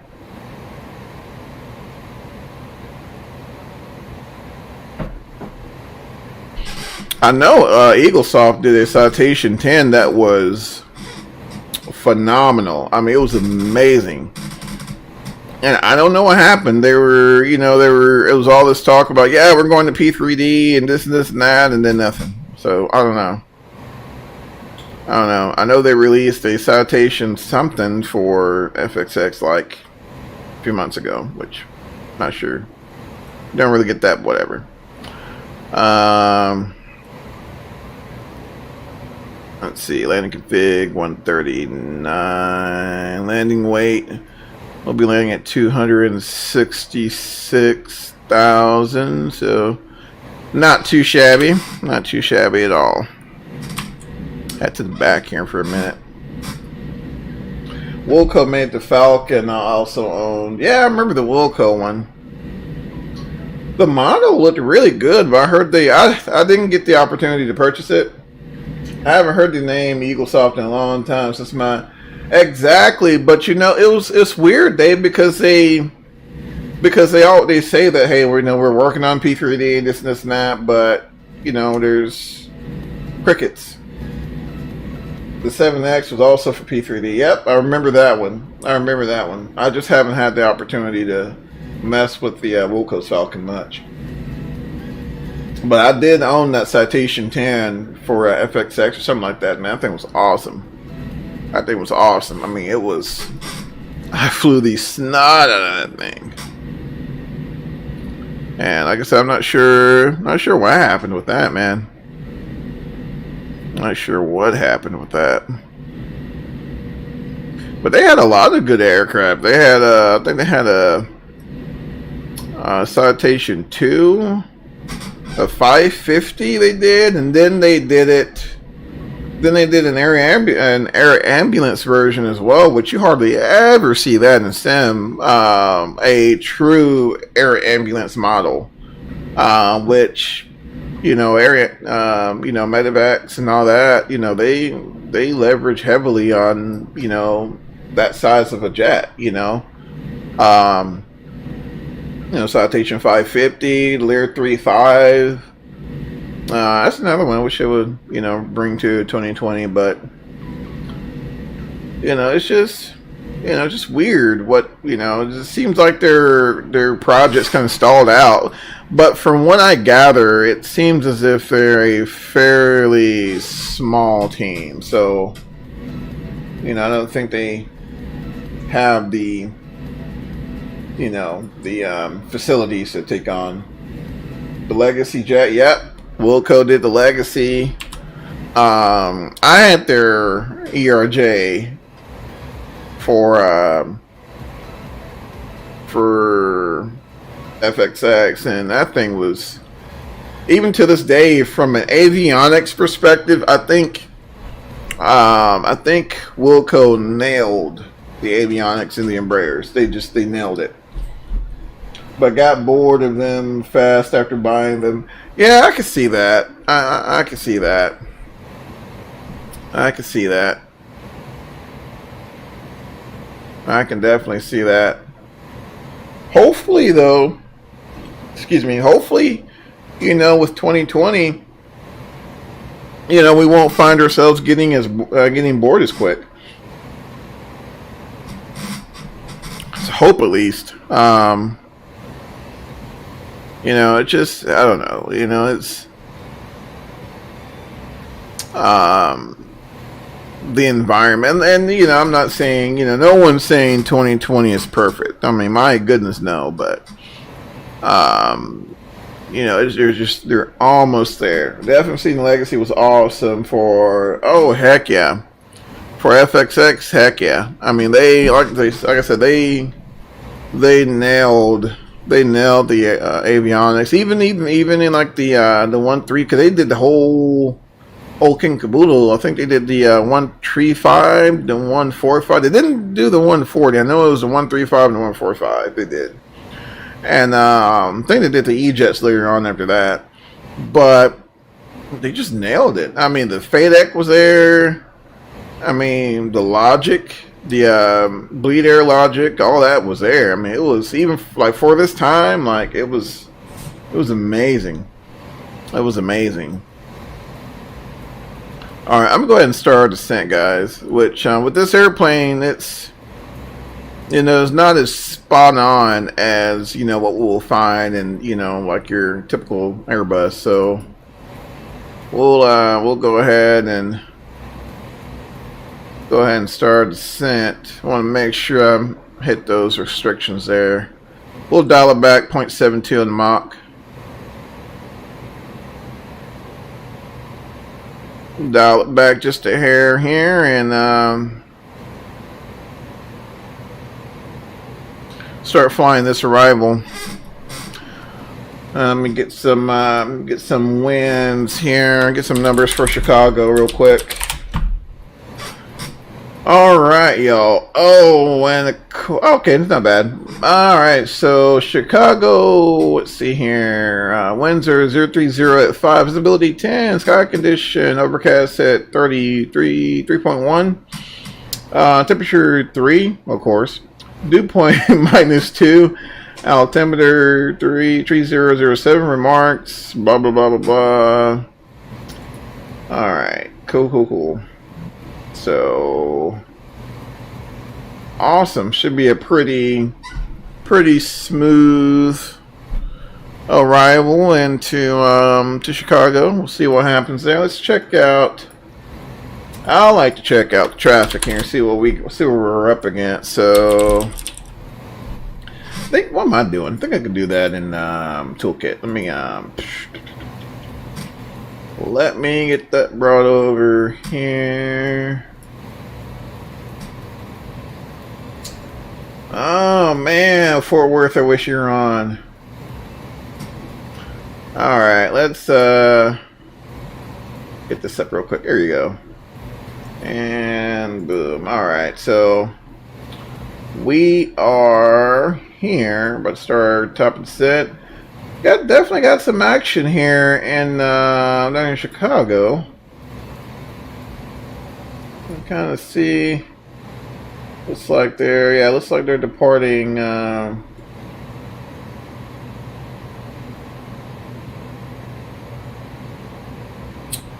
Looks like they're departing 10.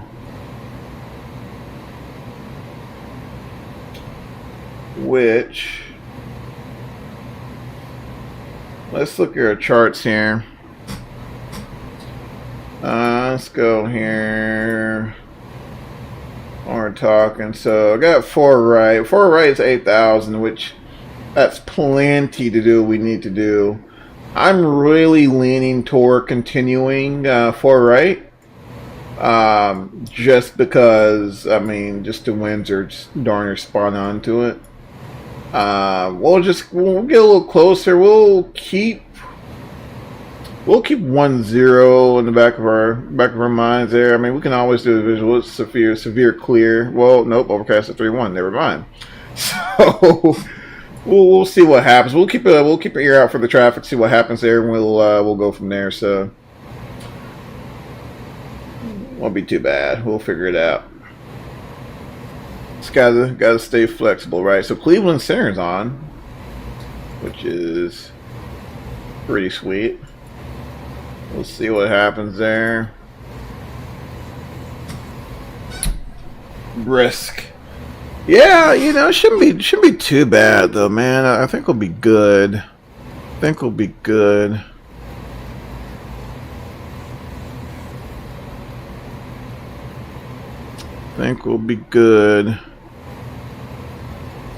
Let's see, Gounder. That one Gounder 2.7.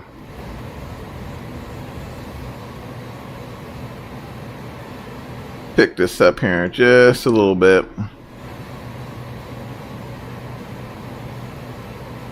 Oh yeah, we'll be good. We'll be good. Well, the hair on our chin, but I think it'll be good. All right, so 0. Let me start getting my frequencies together here. So we're gonna plan for 4, So we'll go ahead and get that dialed in here. That frequency is 11010 with a course of 045 and seatbelt signs on. Go ahead and start getting our cabin tightened up. Hey Mike, does Pack X work for X-Plane, bud?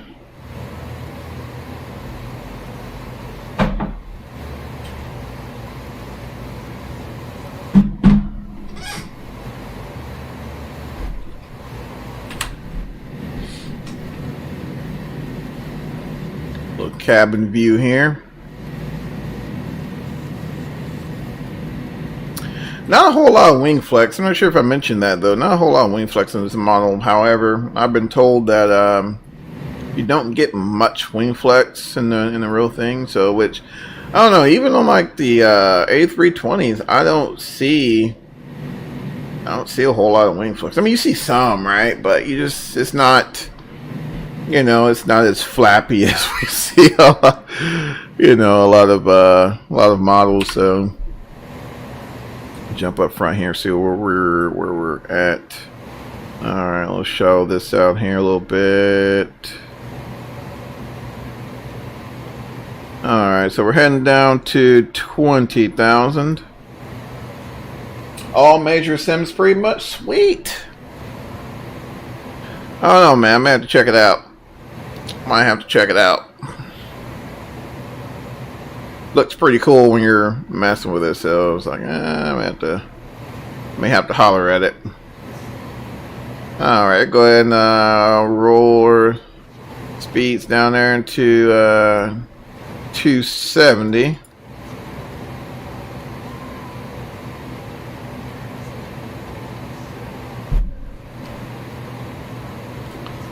All right, let's see where we're at.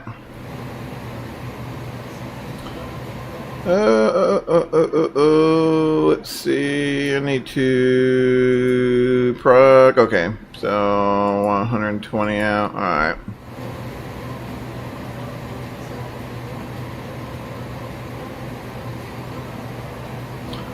All right, we'll shallow out the descent here. Just gotta stay above 20,000, so we'll do about 1,000 foot per minute. Should put us about right there. Cool.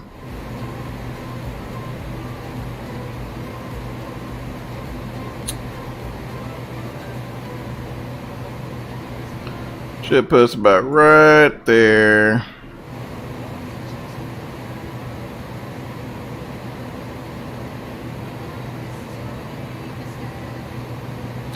And really, We'll fly this arrival, but I mean, really, we'll probably get cleared direct to our initial approach fix. But we're gonna go ahead and fly the arrival.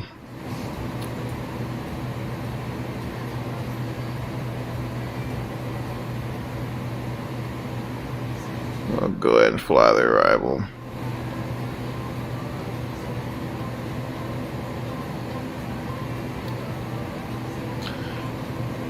Alright, I guess we'll go ahead and make a call here, let folks know what's going on.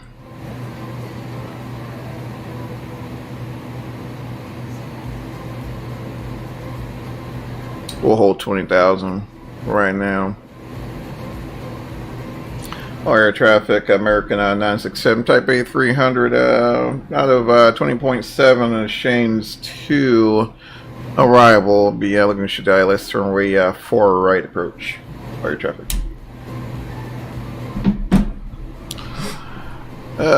Technically, we're American 967 heavy, but you know, not gonna split hairs here. Not gonna split hairs here.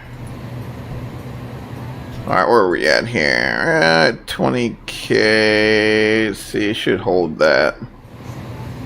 Oh, 20k here. Till we cross Celts, and then we'll continue down. I think the initial, and like I said, this is just flying the numbers here. Dagging at 8 grand, so we'll set our floor for 8,000 and go from there. Like I said, we could just about go direct, but I'm gonna be good. Oh no, that's fine. Let's see here. Yeah, we're holding 20-ish. Get ready, gotta be below 20,000 and above 17,000. So we'll make sure we honor those restrictions. So we'll go ahead and start that descent. Yeah, I love this airplane, y'all. I really do. Really do. And the majority of the time, I mean, you're in vertical speed mode flying the arrival. Very seldom, you know, do you find yourself in a position a lot of that's due to constraints with ATC, things like that, where you're, letting the autopilot fly the entire vertical profile that's programmed, that's pre-programmed. So yeah, there's definitely some flexibility that's needed there. All right, 3010. Okay, so that's going to be our pressure for Chicago.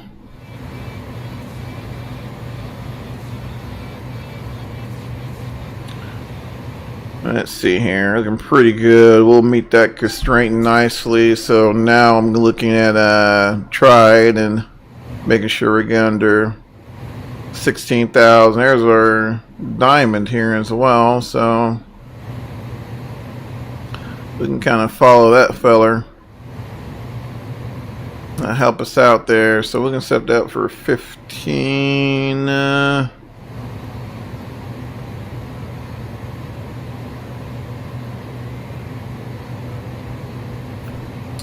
See, make sure we hit that.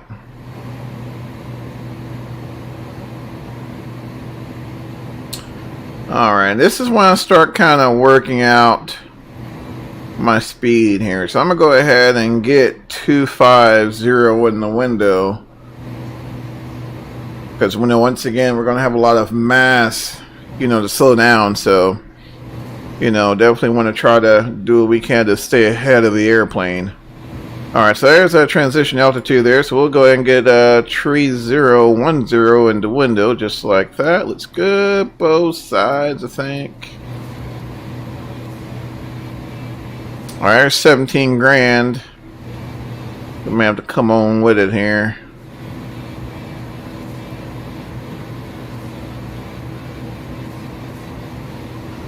Go ahead and hit 240. Get 240 in the window. I don't know. It's gonna be. There's okay. There's 16. Come up on 16. Let's see. NTI. Let's see here. Yep, we do have visible. Blah, blah, blah. Do have visible moisture, and we are below. We'll get that on here shortly. Let's see. I'll go ahead and work that down there.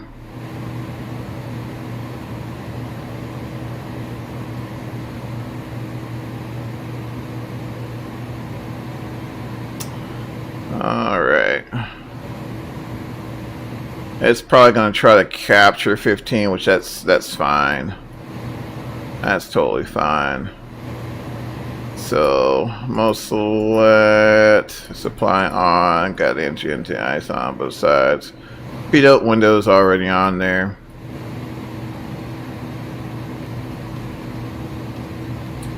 Make sure we're aviating first. Let's see here. Alright, let's go ahead and get that in there. Alright, start hitting 12 grand, and we can hold that really until we get ourselves set up for 4.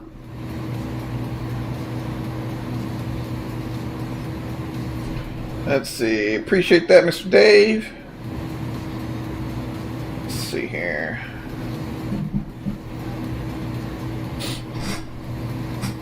And 12 gram, that'll give us a chance to slow up a little bit as well. I guess I'm going to need to slow down here. Descent. Yeah, we're still on econ. Flaps 30. One correction. Really none there. It's fairly light. Let's take a look at. Let's see here. Alright, there's 200 feet for MDA. We'll hold off on that. Cool. Alright, yeah, we'll hit 12 grand. That'll give us time to disperse some of this energy. And we'll focus on getting ourselves situated for right. Get 200 in the window. Let's see.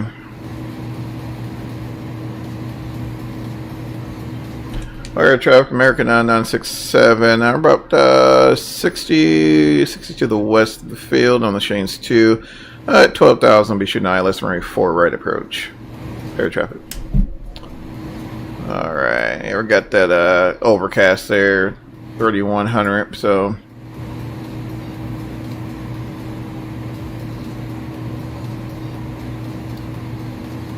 Let's see. Yeah, because like I said, we could have went direct there, but it'll be fine. It'll be fine. Give me some time to disperse some of this energy, which should happen pretty quick. Doesn't take long, this thing. Does not take long. We'll come down to 8,000. We'll go ahead and pre-plan that. Come down to 8,000. About 1,500 on the speed there. Go ahead and send it. Seatbelt signs on. Engine TI is on. We'll go ahead and get engine auto ignition on. Sorry. Paired with active sky. What are you using for clouds again? Oh, man, I think I'm using. Oh, gee whiz. Oh, I think it's just default active sky, man. To be honest with you.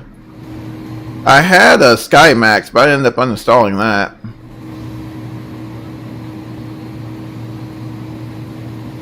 Yeah, I think it's just default active sky textures or something like that. Okay, let's see what we're looking like here. Alright, so I'm gonna go ahead and let's zoom out here and give us a little more bandwidth as far as what we can see. Go ahead and get our heading bug dialed in here.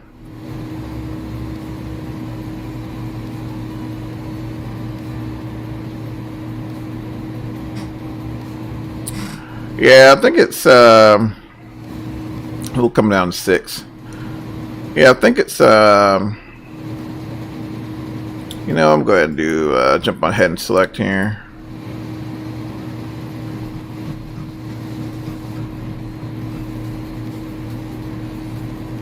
Yeah, I think it's just default active sky. And bring that VS up a little bit. There's 10,000 landing lights on, which a lot of times I know, you know, I mean, if we're going down to minimums, we won't even bother with the landing lights. We'll extend them, but won't really even bother with them until we get under the layer. All right, continuous relight is on. Everything looks good there.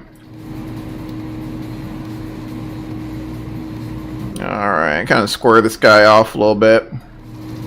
Alright, so I got all our numbers in. So what we'll do, we'll go ahead and put our MFD into ILS mode. So that's armed. And then we can even just go ahead and get jumping. No, not jumping. Napier, I think. Go direct that. Insert that fellow.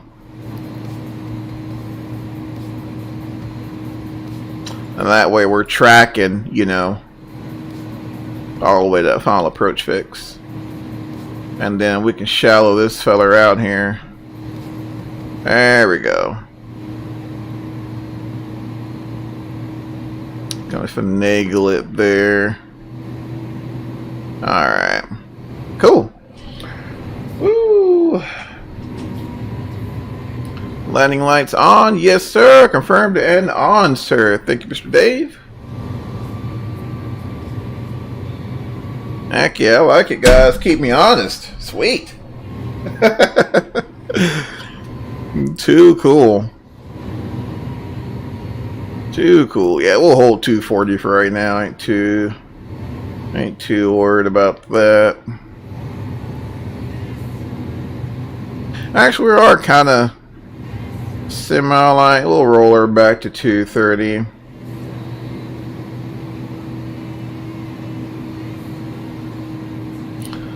Alright. Air traffic, American 967 out of 7.5 for 4, about 40 to the east of the field. Be shooting ILS running 4 right approach. Air traffic. Alright.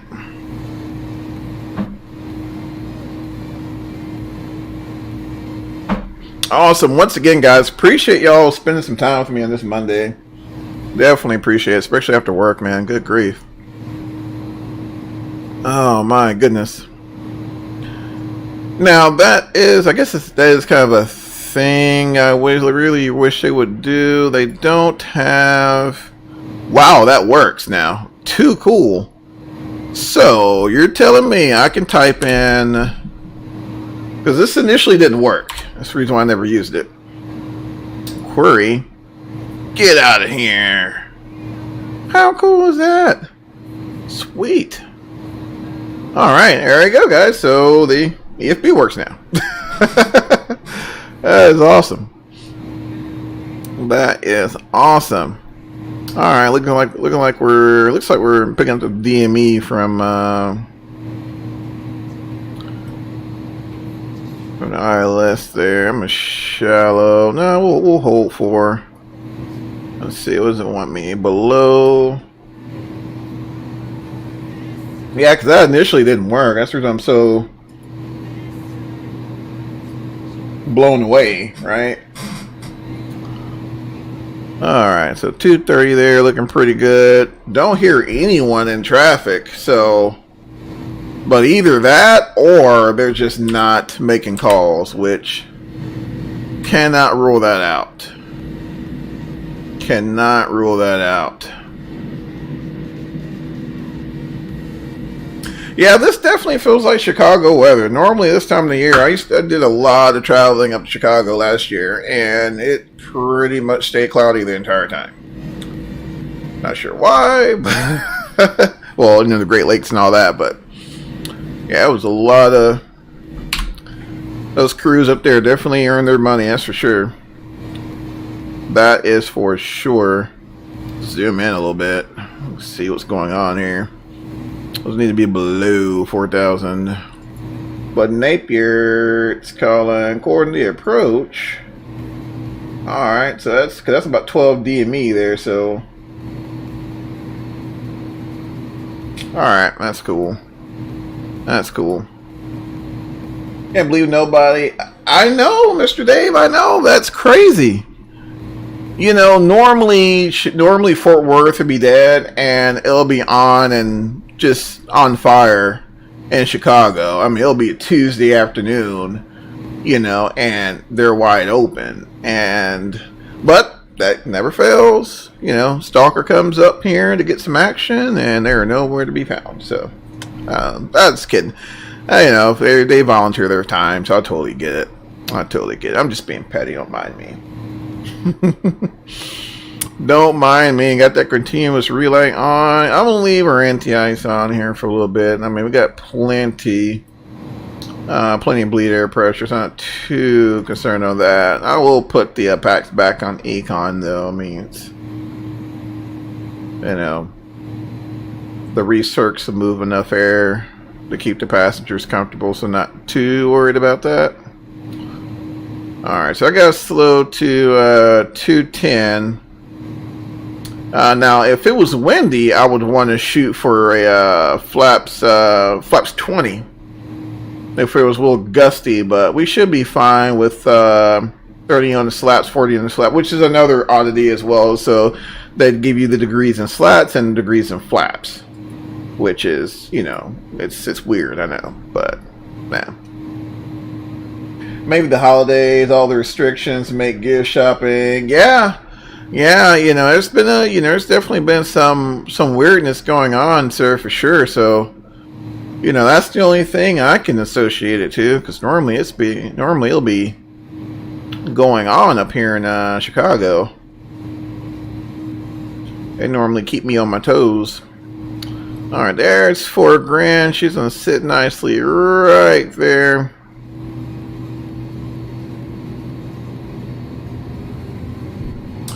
And y'all, I'm going to go ahead and add a touch slats.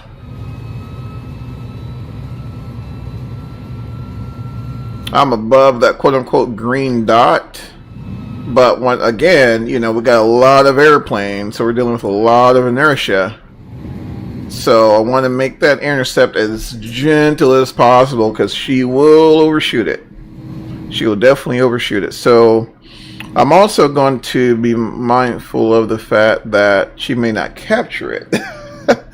So we've had that issue as well. So we'll keep an eye on that. I'm gonna keep these guys. No, we'll keep them on. We'll keep them on. All right, everything up top looks good.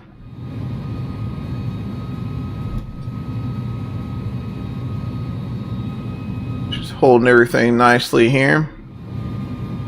I'm gonna get about 5 from Napper, and we'll arm our localizer there. Everything looks good on the bottom. I'll go ahead and arm that speed brake. You know, that speed brake looks good. Got that armed. Traffic, United 343, Airbus 321. Departing runway 10 left, right turn off to the south of here. Alright. Our air traffic, American 967, about 30 to the west of the field. It'll be Chennai, list runway 4 right approach. Air traffic. Do landing lights illuminate clouds? No, I don't think so. I know in P3D they did, because man, I think we were landing in Chicago when we had that happen. I'm not sure if they do here in Sim though. I mean in X-Plane, which is a bummer. So we got another aircraft that's departing. So it should be clear. Shouldn't be a factor. I think we should be good. We'll just be cognizant of that. Make sure we make our calls. Alright, yeah, I'm going to go ahead and slow down to buck 80 there. I think we got plenty of performance to do so. And we're going to add a notch of flaps. And I am going to arm that localizer, and I'm going to keep my finger, as you know, real world ops, keep my finger on that disconnect button just in case we need to intervene and fly this ILS manually. So keep an eye on that, and let's go ahead and arm that. We'll do auto brake medium on this one. One more wing view. Oh, cut to the back. Really cool back there. All right.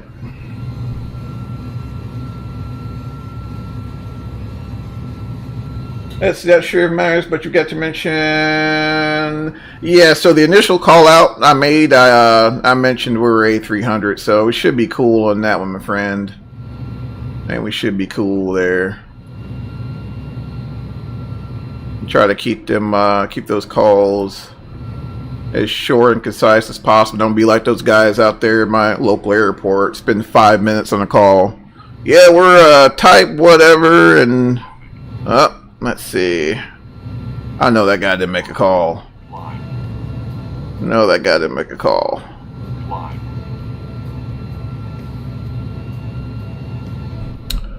Let's see. Air traffic, American 967, turning following 4 right. Air traffic. Alright, gotta make that call here. Alright, looks like he cleared us there. That was about 400 or 500 foot below us, so I don't know what that guy's doing.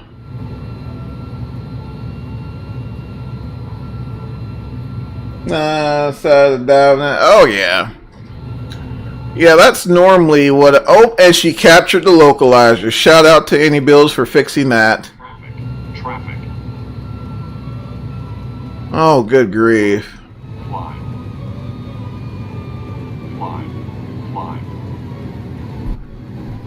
Let's see. Air traffic, American 967, following 4 right. Air traffic.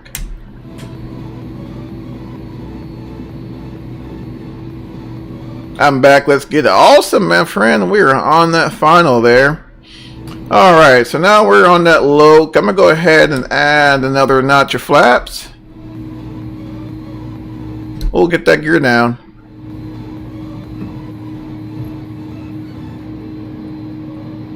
We'll get that gear down. We'll hold 170 there. So, except normally I'm just doing one more check here. Got my spoilers. Auto brakes are set. Engine NTIs, we're still in the soup, guys. Definitely gotta keep that on. Are we above freezing? Alright, so we're warmed up. We're warmed up, so that's feeling pretty good about that. We'll hold it on for a little lower, and we'll go ahead and we'll turn the anti-ice off. Alright, we're going down to 160.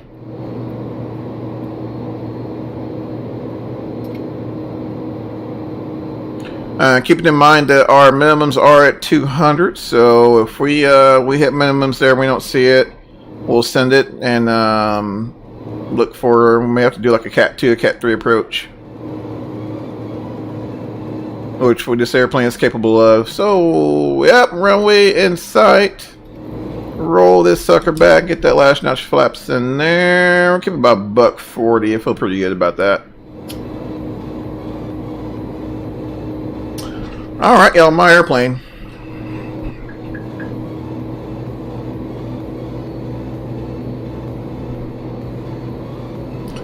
Air traffic, air traffic breaker 967, 8 mile follow, we're ready for right. Air traffic.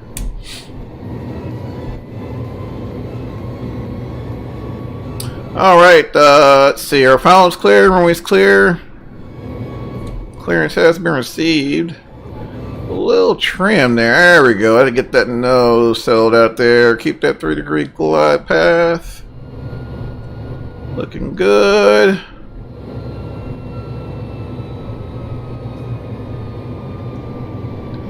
Looking pretty sweet. Feeling pretty good about it there.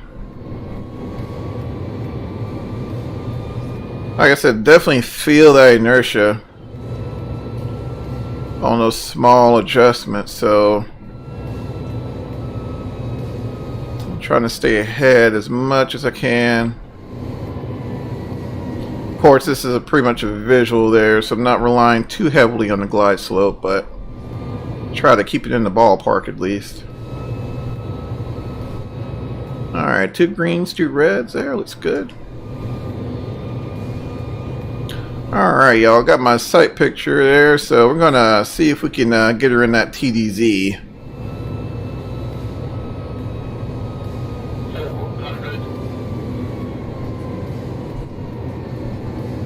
I'm gonna give her that glide slope a little bit, y'all, so we're just fine. Alright, get that nose up.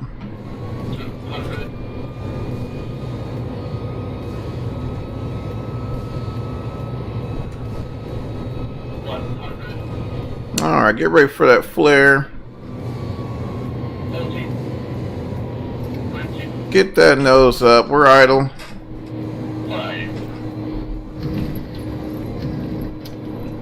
Alright, and ease her back there on the reverse.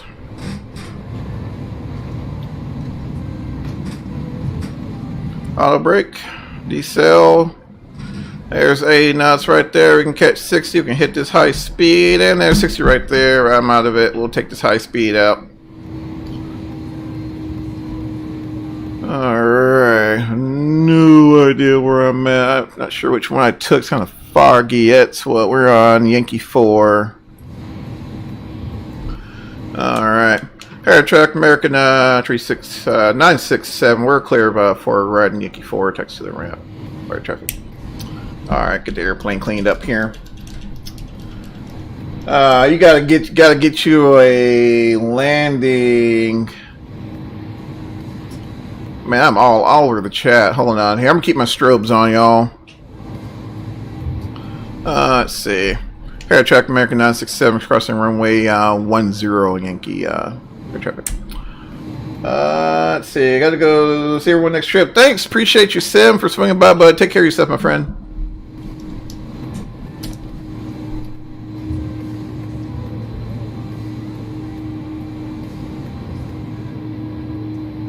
Let's see here. Alright. We'll hold on to Yankee here and try to scoot across. Like I said, this is a lot of airplane. I'm pretty sure we're probably going to get a brakes warning here. Go ahead and retract those landing lights there. Strobe on, off. Alright, get my APUs on. Get that feller started. Oh man, guys, appreciate it, man. I really appreciate the company. Hold on, let me catch up. Got to get you a landing rate tool. What you talking about, Willis? Let me rate them landings, man. I know they're good. I was kidding. What are you using? Are you using Pack X or Pack X? What that thing's called? Something Pack something.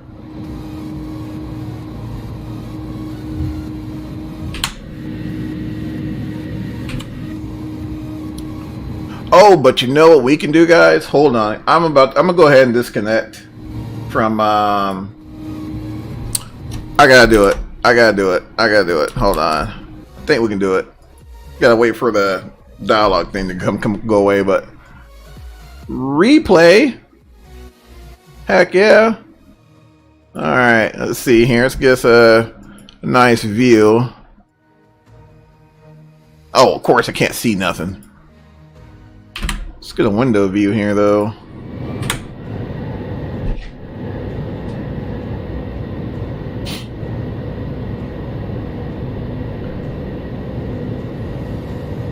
Oh, that's too cool. FSS, F2020. You gotta get this in the sim, man. Gotta get instant replays in the sim. Yeah, I got a little bounce there from the wing.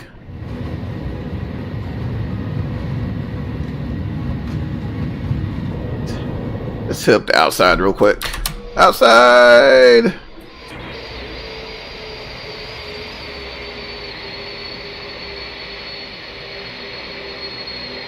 Let's see. I think Sim Toolkit says. Let's see. Oh, what a concept. Oh, man. I know, right? I know. And what's sad about it is I've been in 2020 so long, I totally forgot about the instant replay in X-Plane. Totally forgot about it. Get us back up here. Alright, there we go. Let's see. But for the record, I think Sim Toolkit captured like 300 some foot per minute. So which is firm, but here's the misconception I have about landings, and this is probably one of the reasons why I don't have a landing rate tool. The majority of your landings are going to be about 200 to 300 foot per minute, give or take. It's, you know, and when they're, you know, when you're training, when you're doing your initial, they don't even mention foot per minute. Like, they mention none of that. You know, I mean, you're not trying to put the struts to the through the wing, but you know, you want a good, solid landing. Not only, you know, for, you know, because you burn up Lord knows how much runway, but there are certain mechanisms in the aircraft that rely on that firm transfer of weight to tell the airplane, hey, I'm on the ground. So, you know, I mean, we're all about buttering some bread. I mean, I'm not going to lie. You know, we all want to try to make sure we butter the biscuit or jam on the jelly or, you know, whatever carb we decide to smother with whatever. But, you know, at the end of the day, you know, if you got a good, you know, a good solid firm touchdown, you know, that's, you know, what we're looking for. And especially these large aircraft. I mean, 200 feet per minute, you're not even gonna feel it. You know, we'll go ahead and get that off as well. I'm over here yapping. I'm sorry, y'all. All right, get this. We'll park here. Those tools, you know, measure like algo mile touchdown. Yeah, and I don't know, friends. I really don't get. I mean, it's cool, and I love the concept. I don't get, you know, don't get wrapped up on that. I mean, sometimes you get a good one. Sometimes you get a, you know, sometimes you open in luggage bins. I mean, it's just really, you know, it's just, you know, all company cares about is that, you know, when you're operating the aircraft, you're operating it within specifications. You know, that's it. You know, of course, passenger comfort, you know, but safety is always going to be paramount. And if that means you're having to, you know, put her down at, you know, 400 foot per minute or whatever, you know, 350, 400 foot per minute, whatever, to utilize the maximum amount of runway, then that's what you do. All right, brakes. There we go. Cool.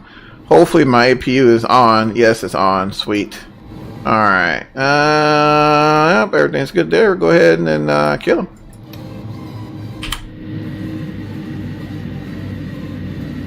Oh, that sounds so good.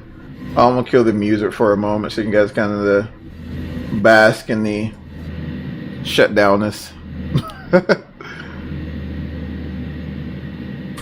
That's the best. Oh, that's loud. Whoa. Sorry, y'all. My fault.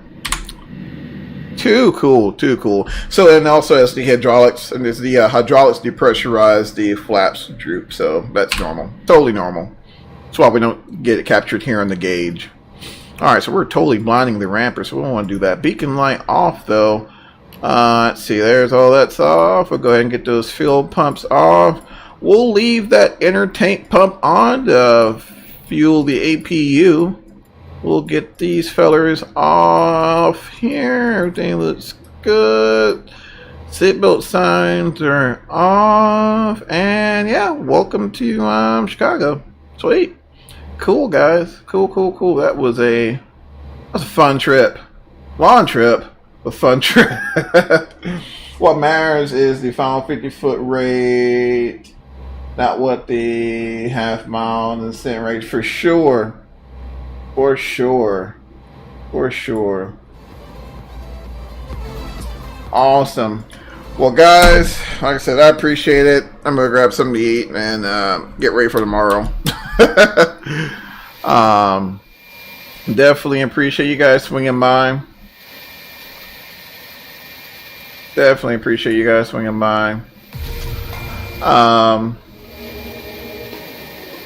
Sorry about that. There we go. But yeah, hopefully, I'm thinking maybe Thursday. I don't know. We'll just kind of have to see how things go and keep you guys posted. So cool. Appreciate it, my friends. Yeah, guys. You know, once again, thank y'all for keeping me company. Definitely appreciate it. All right, guys, I am out of here. You guys have an awesome rest of your Monday, and we'll see you later. Take care.